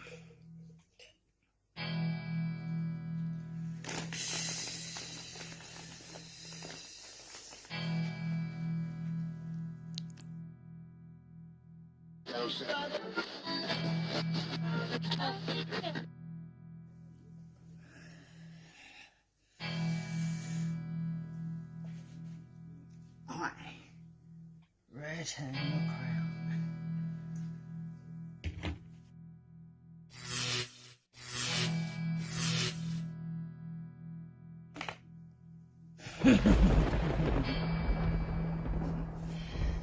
I, the Demoness, give the Kingpin back his life. You are resurrected, Kingpin.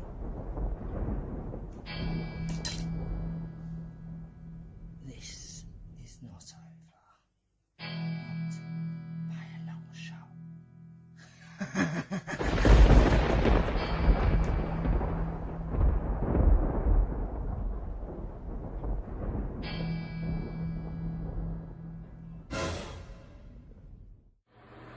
Okay.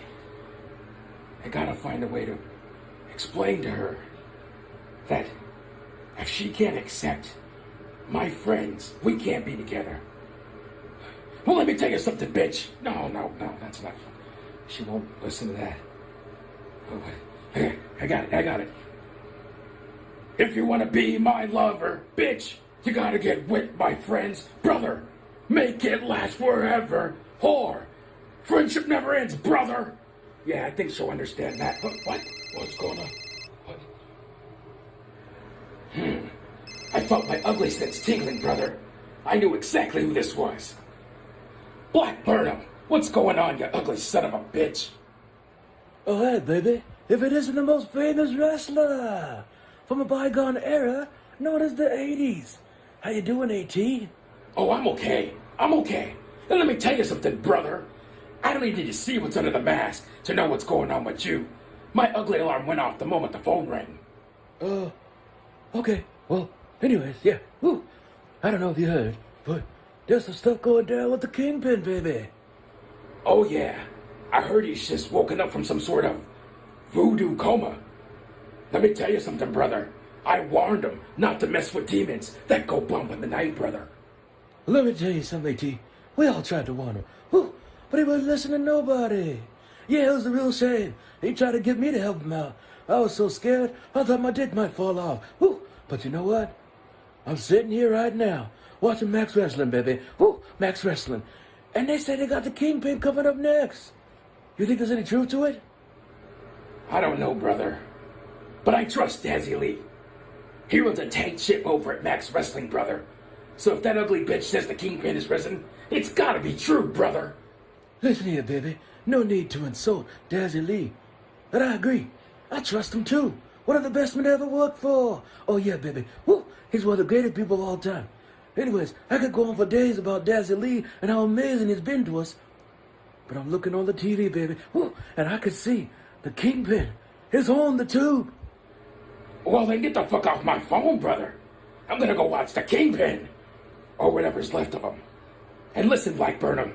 If the Demoness calls you looking for me, tell her I died in a fried chicken-related accident. Bye, bitch. A fried chicken?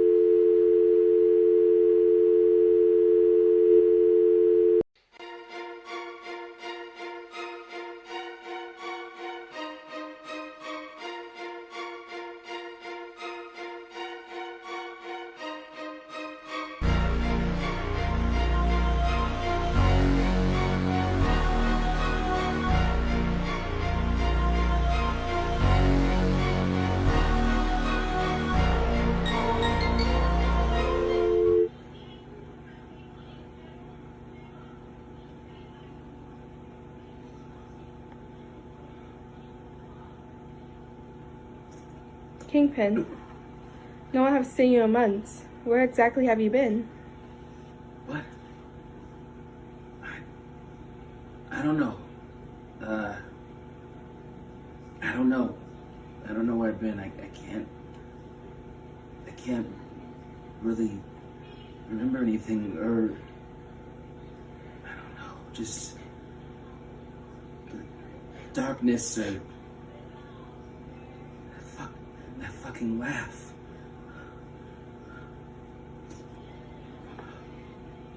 I can't fucking make this mouth work. All I was trying to do was save my best friend. And I was promised that I... You want to save Nicola? Even though she's dead. No! Ah!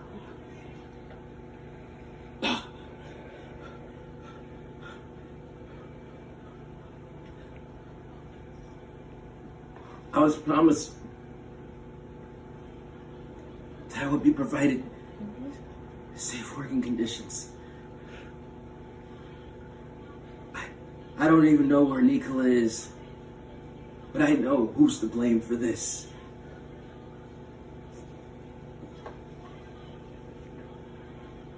Dazzy Lee. He had a responsibility to keep me protected while I fulfilled this service on his show. And he didn't do that.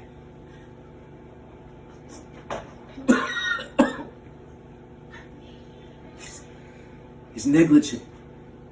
He's negligent. I don't know who I am. I don't know how much time it's been. I don't know what's going on. What's the matter, Kingpin? Demoness got your tongue. I told you the Black Hearts would rule again. And it did. Everybody dies.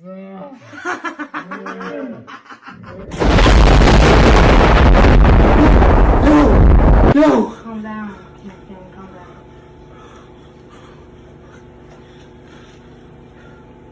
Baby shark. Baby shark.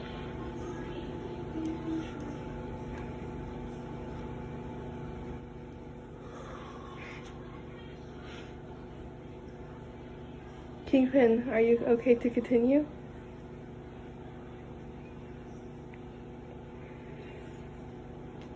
Yes, I'm sorry. Dazzy Lee. He didn't protect me. He sent me out there to fight a goddamn demon. He didn't have my back, and there was no assurances in place. I don't know what happened.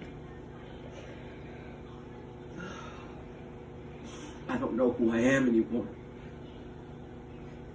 My wife has been impacted. My children have been impacted. You know, if I was King Mo or Travis the Walker Anderson, if I was AT Rustler, who always calls to do his goddamn openings, he would have protected me. But you know why he didn't protect me? You know why he didn't put any insurances in place for me? You guessed it. Because I'm royal. Somebody has to make this right. I can't live like this, man. I can't live like this. You just gotta get this out of my head.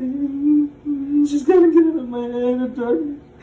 Somebody's gotta make me right again.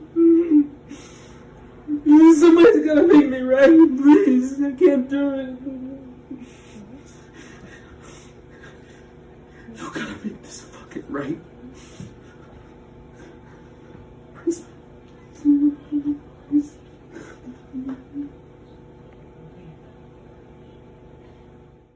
Me? I've been living rent-free in David's head. I just do things. A guy like me. Look, I get it. I understand what it's like to fail more than any of you will ever know. Underneath the face, underneath the mask, underneath the hat, underneath the facade is the captain. And even the captain is a facade. It's an escape from the world we live in that is tearing itself apart. When the chips are down, these civilized people will eat each other. Madness is an emergency exit. You can just step outside and close the door on all the dreadful things that have happened.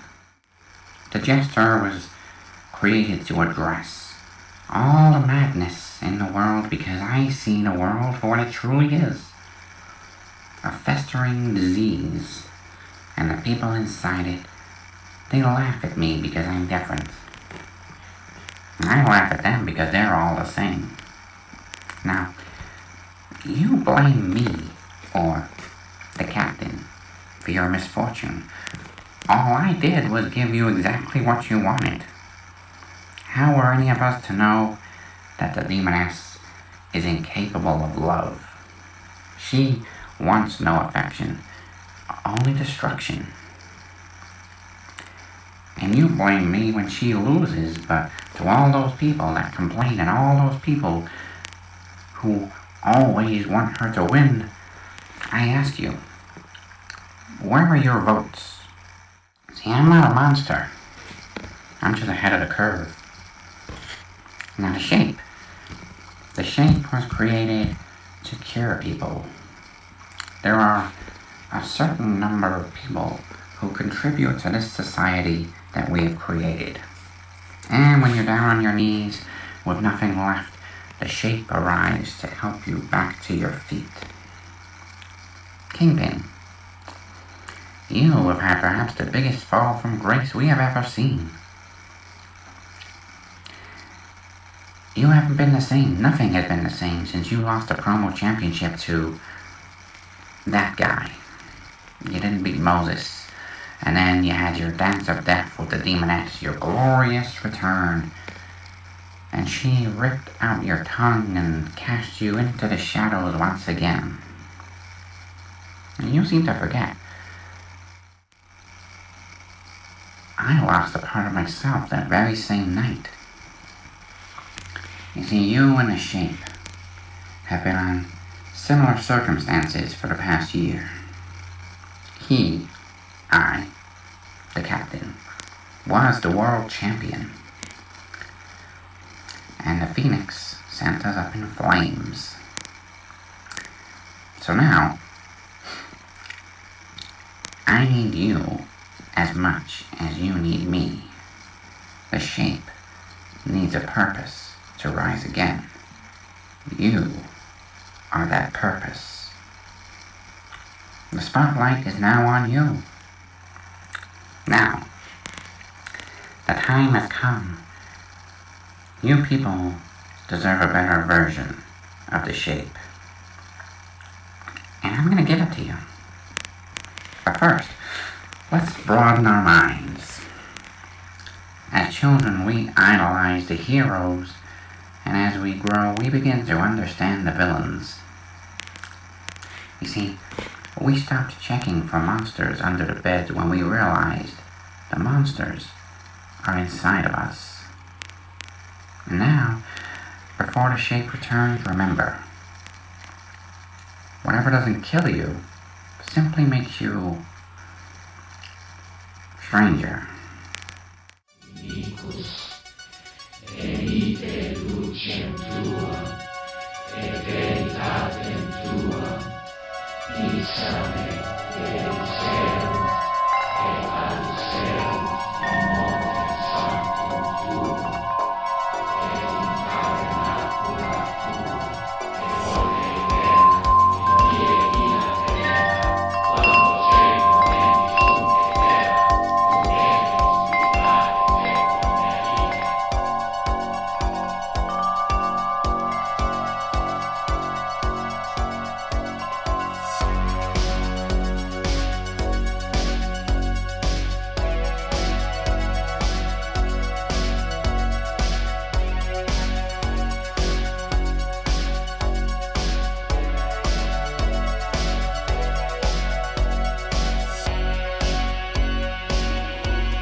You're not the only one that can be reborn in fire.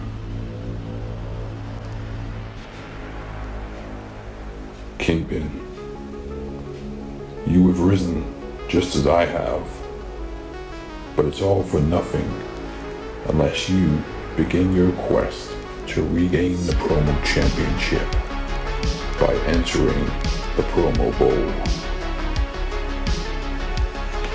And as for you, Phoenix, I told you I haven't forgotten about you. Our paths will cross again soon, when you least expect it. And for now, be warned. The shape is back, and the Shape is watching. So there you have it. The Shape has once again been unleashed on the world, as has the Kingpin. So what's next for the Shape? Well, you will hear from the captain this coming week on Max Wrestling. And take it from me, you'd be crazy to miss it.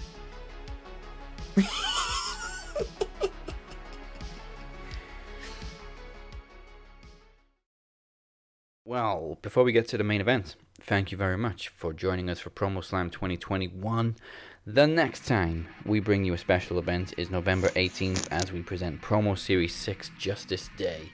It will be where the three winners of the Promo Bowl, which begins in September, all challenge the Promo Champion in a Fatal 4-Way, but this year they all also get a briefcase.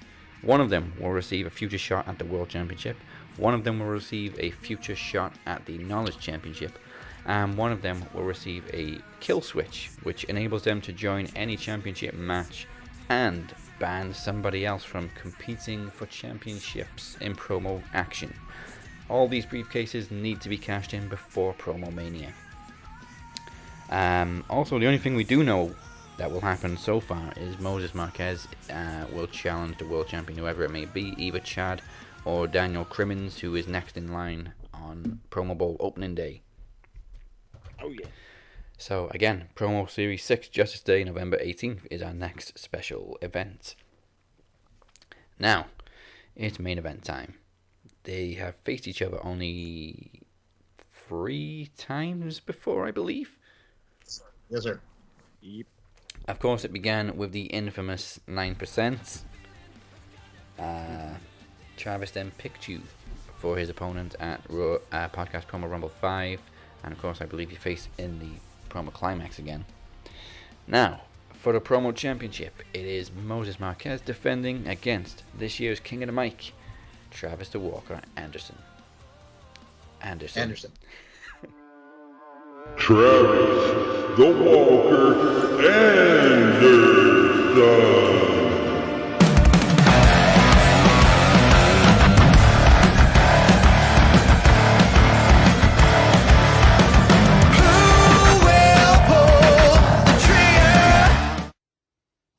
August 18th, 2021.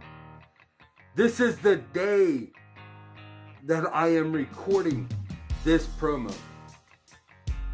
It is also the day of my birth. It is my birthday today. And without further ado, it's also the first day you get to see King Walker in all of my glory. You see, not only am I king, but I am the world champion. I may not be world champion for long, as I have to defend it in trivia competition against my own goddamn lawyer. Chad, I'll be honest with you, my entire thing since the beginning of King of the Mic is I am the straight shooter. And I'm gonna shoot straight at you for a second.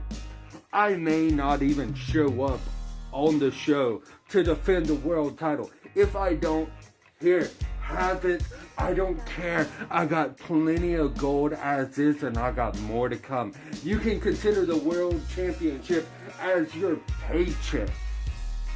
Now, however, if I do show up and I retain, we will figure something out for your services as far as payment is concerned.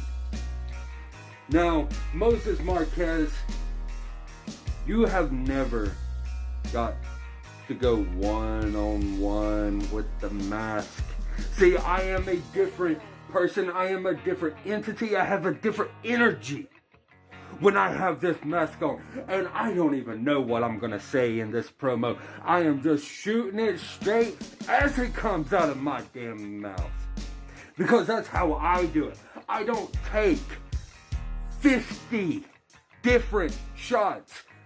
3 seconds here, 10 seconds there, a minute and a half there, like some people I know. I am doing this as I go, completely off the top of my head. There is no script in front of me like some other people I know. Now, Moses, you are a dear friend of mine, and I'm sorry, brother. I got some bad news for you. You see, I learned a lesson when I was real little, and that lesson is that history tends to repeat itself. Now, here's a history lesson for you of what will probably, more than likely, repeat itself today. First, when you, Moses, go face to face with me, who comes on top? I do. I win. Because even on my worst day, you can't even lace my boots. Secondly, another interesting history fact for you, Moses. The last time that there was a promo champion that also held the Knowledge Championship, he had to defend both titles the same day. One was against me. The other had to defend the Knowledge title against the Phoenix. And this is where I'm going to talk to you, Phoenix. I know you're pissed that you lost the world title. And I know you're pissed that you didn't get the crown. But keep in mind, when you and I work together and we have to fight the same opponent in other matches, we know how to get them distracted where they lose it all. You won the Knowledge Championship by defeating Michael Larkin the same day I had to challenge Michael Larkin for the Promo Championship, where he also lost. And that's how history will repeat itself. Because, Moses, you cannot beat me when I'm at my best. And right now, I am the best. And I will be the promo champion. I will be the world champion. I will be the king. I will be the MVP.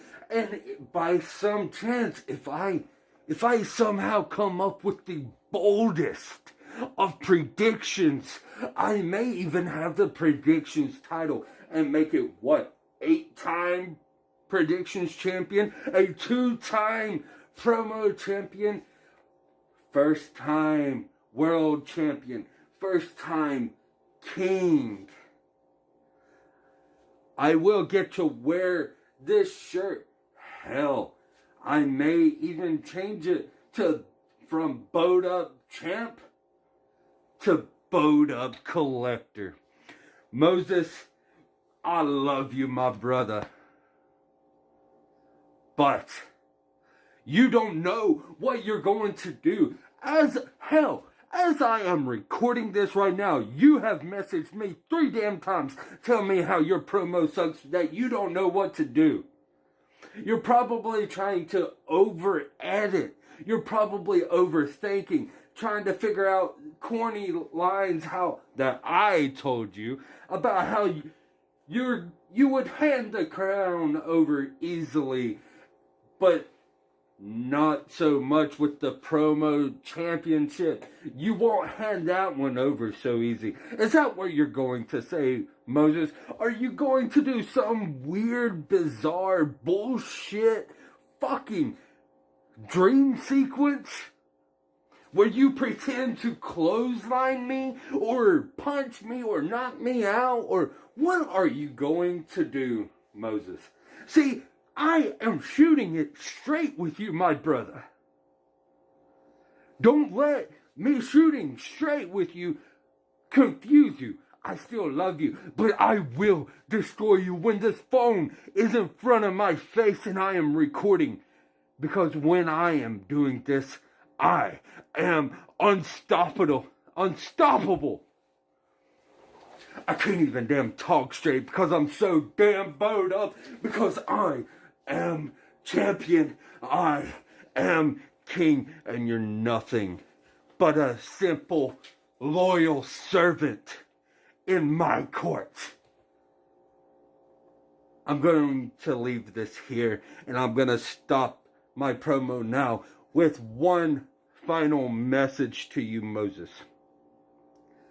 Best of luck in your future endeavors.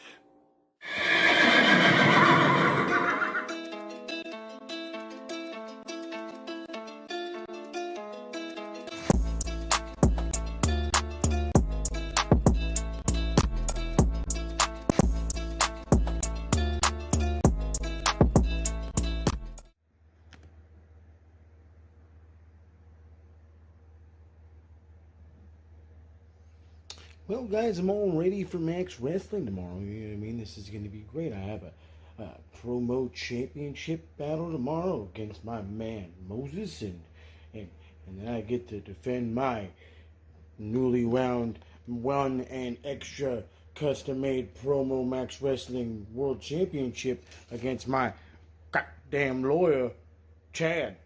So, I better hit the hay. I'm going to sleep out on the couch so I could be up bright and early for Max tomorrow. There's no way I could sleep without my trusty John Cena limited edition extra large action figure. If only him and my new favorite wrestler Kenny Omega would just have a match. Nope, time for bed. Oh, I have my John Cena. Oh, I almost forgot. My belt. I can't go to sleep without my new custom-made belt. Hey, Alexa, turn the lights off. Okay.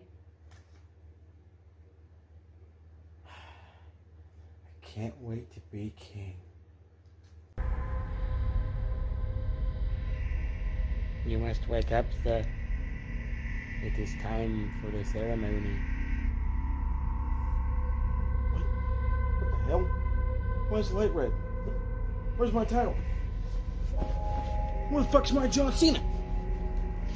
You get back here with my John Cena, fucker.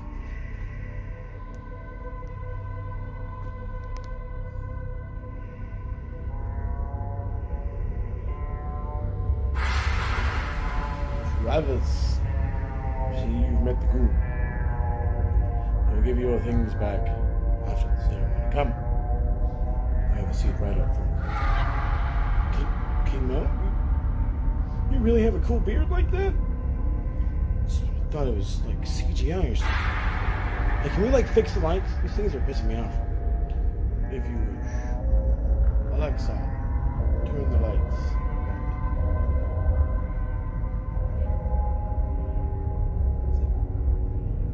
Ladies and gentlemen, we are here today to crown a new king of the mic.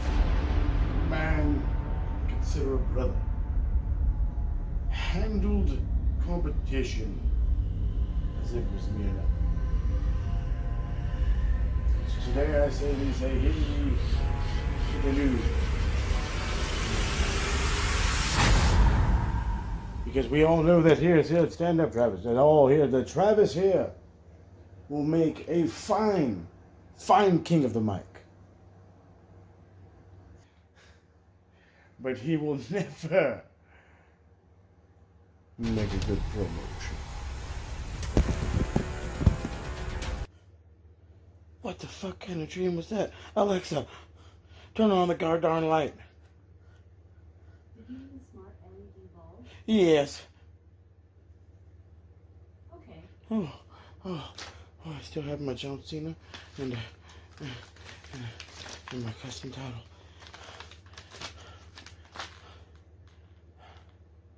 If I can't beat him in a dream, how am I gonna beat him in a promo? Will you help me, John Cena?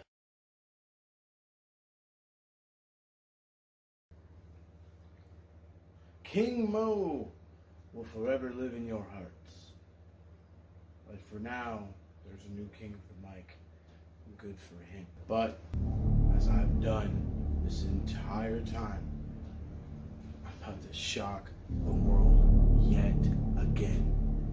You see, the thing that my man Travis doesn't understand here, the reality is he has no real clue of who he's going up against now. It isn't just me. It isn't just that shooter.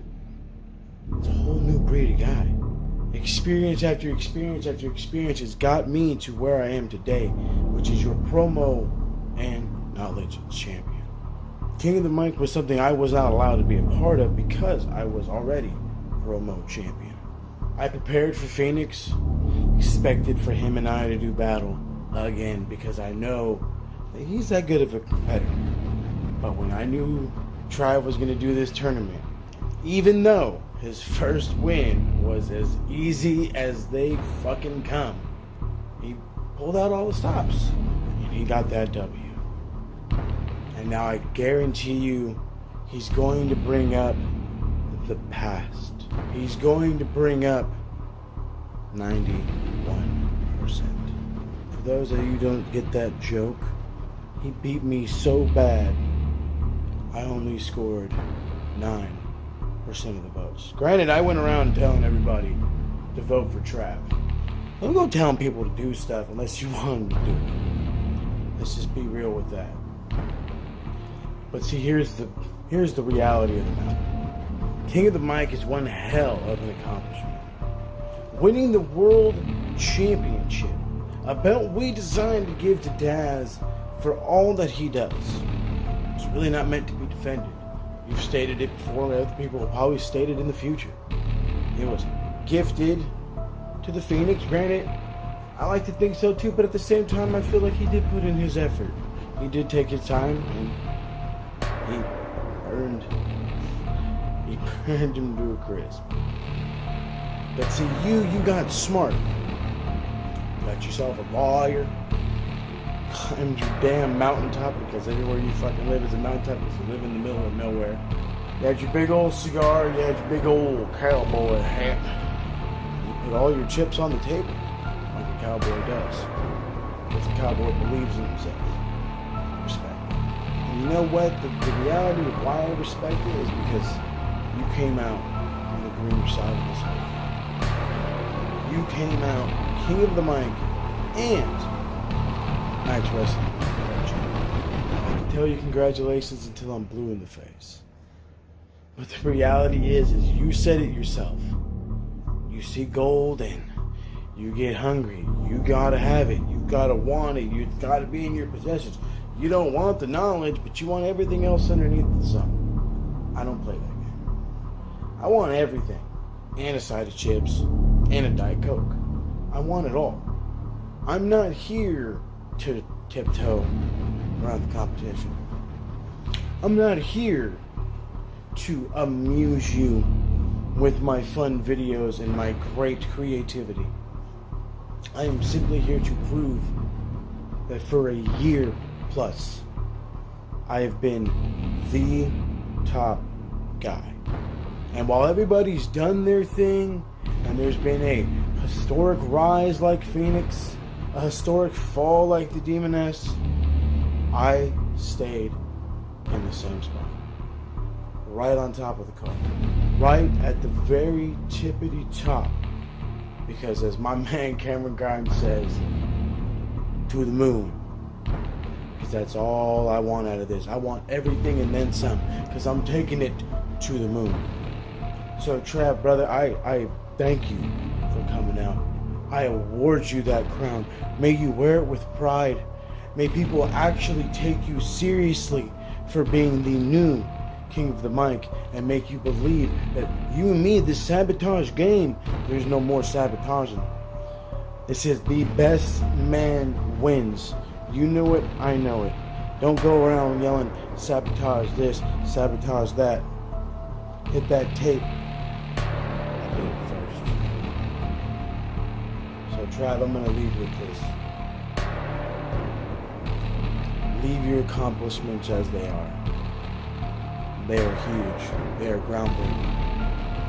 But this one piece of shiny metal, this one piece of shiny gold that you are hoping and praying and begging for, it ain't that easy as getting your lawyer to draw something up.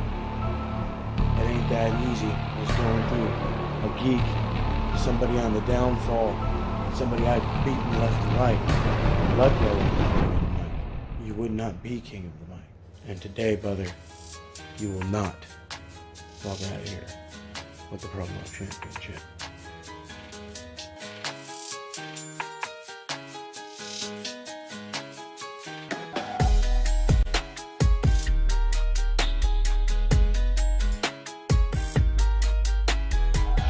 De un vaquero a otro.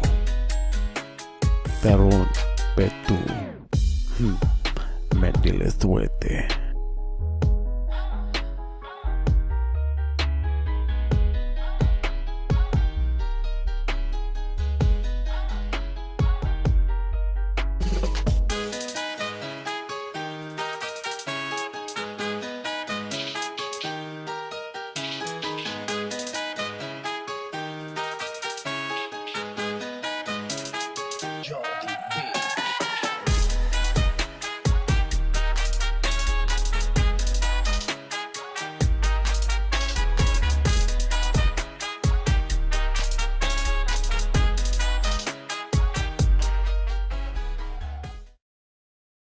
So this is the only match you can vote on this week for the Promo Championship. Go to maxwrestling.net/vote to decide who is the Promo Champion. Will it be last year's King of the Mic and current Promo Champion Moses Marquez, or this year's King of the Mic and now former World Champion Jarvis the Walker Anderson? Again, it's maxwrestling.net/vote. That is it. Thank you everybody for tuning in. This is the Max Wrestling Podcast. Remember to like and follow Max Wrestling on Facebook, subscribe to our YouTube channel, and follow us at Max Wrestling UK on Twitter, Instagram, and TikTok, even though you don't really get many TikToks anymore. What about the platforms, Daz? What about the audio I'm going to get to the audio platforms, but first I got to say, of course, there's previous episodes available on KTN, but we're now taking a break from KTN because you only really get Max Wrestling on it at the moment. Also, check it out at maxwrestling.net, and audio form only we are available because Mike needs to do his little thing. We are available on SoundCloud, Apple Podcast, Google Podcast, Spotify, Stitcher, iHeartRadio, TuneIn Radio, Castbox, and now Podbay. Forgot about Anchor. Yeah, I usually do Anchor at the end. So I gotta do it. All right. And Hey! We're on Podbay. Not gonna sing this week. I'm just telling you that. and Anchor. Sometimes we're on Anchor, sometimes I forget. It's easily done. There's so many platforms we got. Could be on Pocket Cast next if you like. I think we're already on Pocket Cast, aren't we? Because it all comes from SoundCloud. Any podcast platform, it all comes from SoundCloud, which is why Mike brings up all these places I didn't even know we were available on. We're probably on Breaker, and we don't even know it. We're probably on Breaker. We're everywhere. We're like a disease. We're just spreading, and we don't even know where. Now we just got to be on Spreaker, man. Spreaker. Yeah. Spreaker is a place. It is a place. Follow us on social media at TheCaptain512, at MCL92, and at SMRPodNet. Before we tap out and bid you adieu, we also thank our special guests, the new world champion, Chad Malcolm. Yes, thank you for having me, and thank you for letting me steal your gold. And no longer available at Bold Prediction. Yeah, about that. And of course, the new knowledge champion, the Phoenix. I want a rematch for the world title. You've just won one belt, Jesus. My goal is still to become Phoenix 4 belts. You know, Phoenix reminds me of Kirby. With belts. Kirby? Just sucking in all these belts rather than special abilities. Kirby is old school video gaming. Exactly. Well, look at it now like this. You got one more over on me now, Phoenix, with your title, with the knowledge title. So yeah, there you go. Well, Yeah, I'm not complaining, really. I'm just saying, you're an angry bird.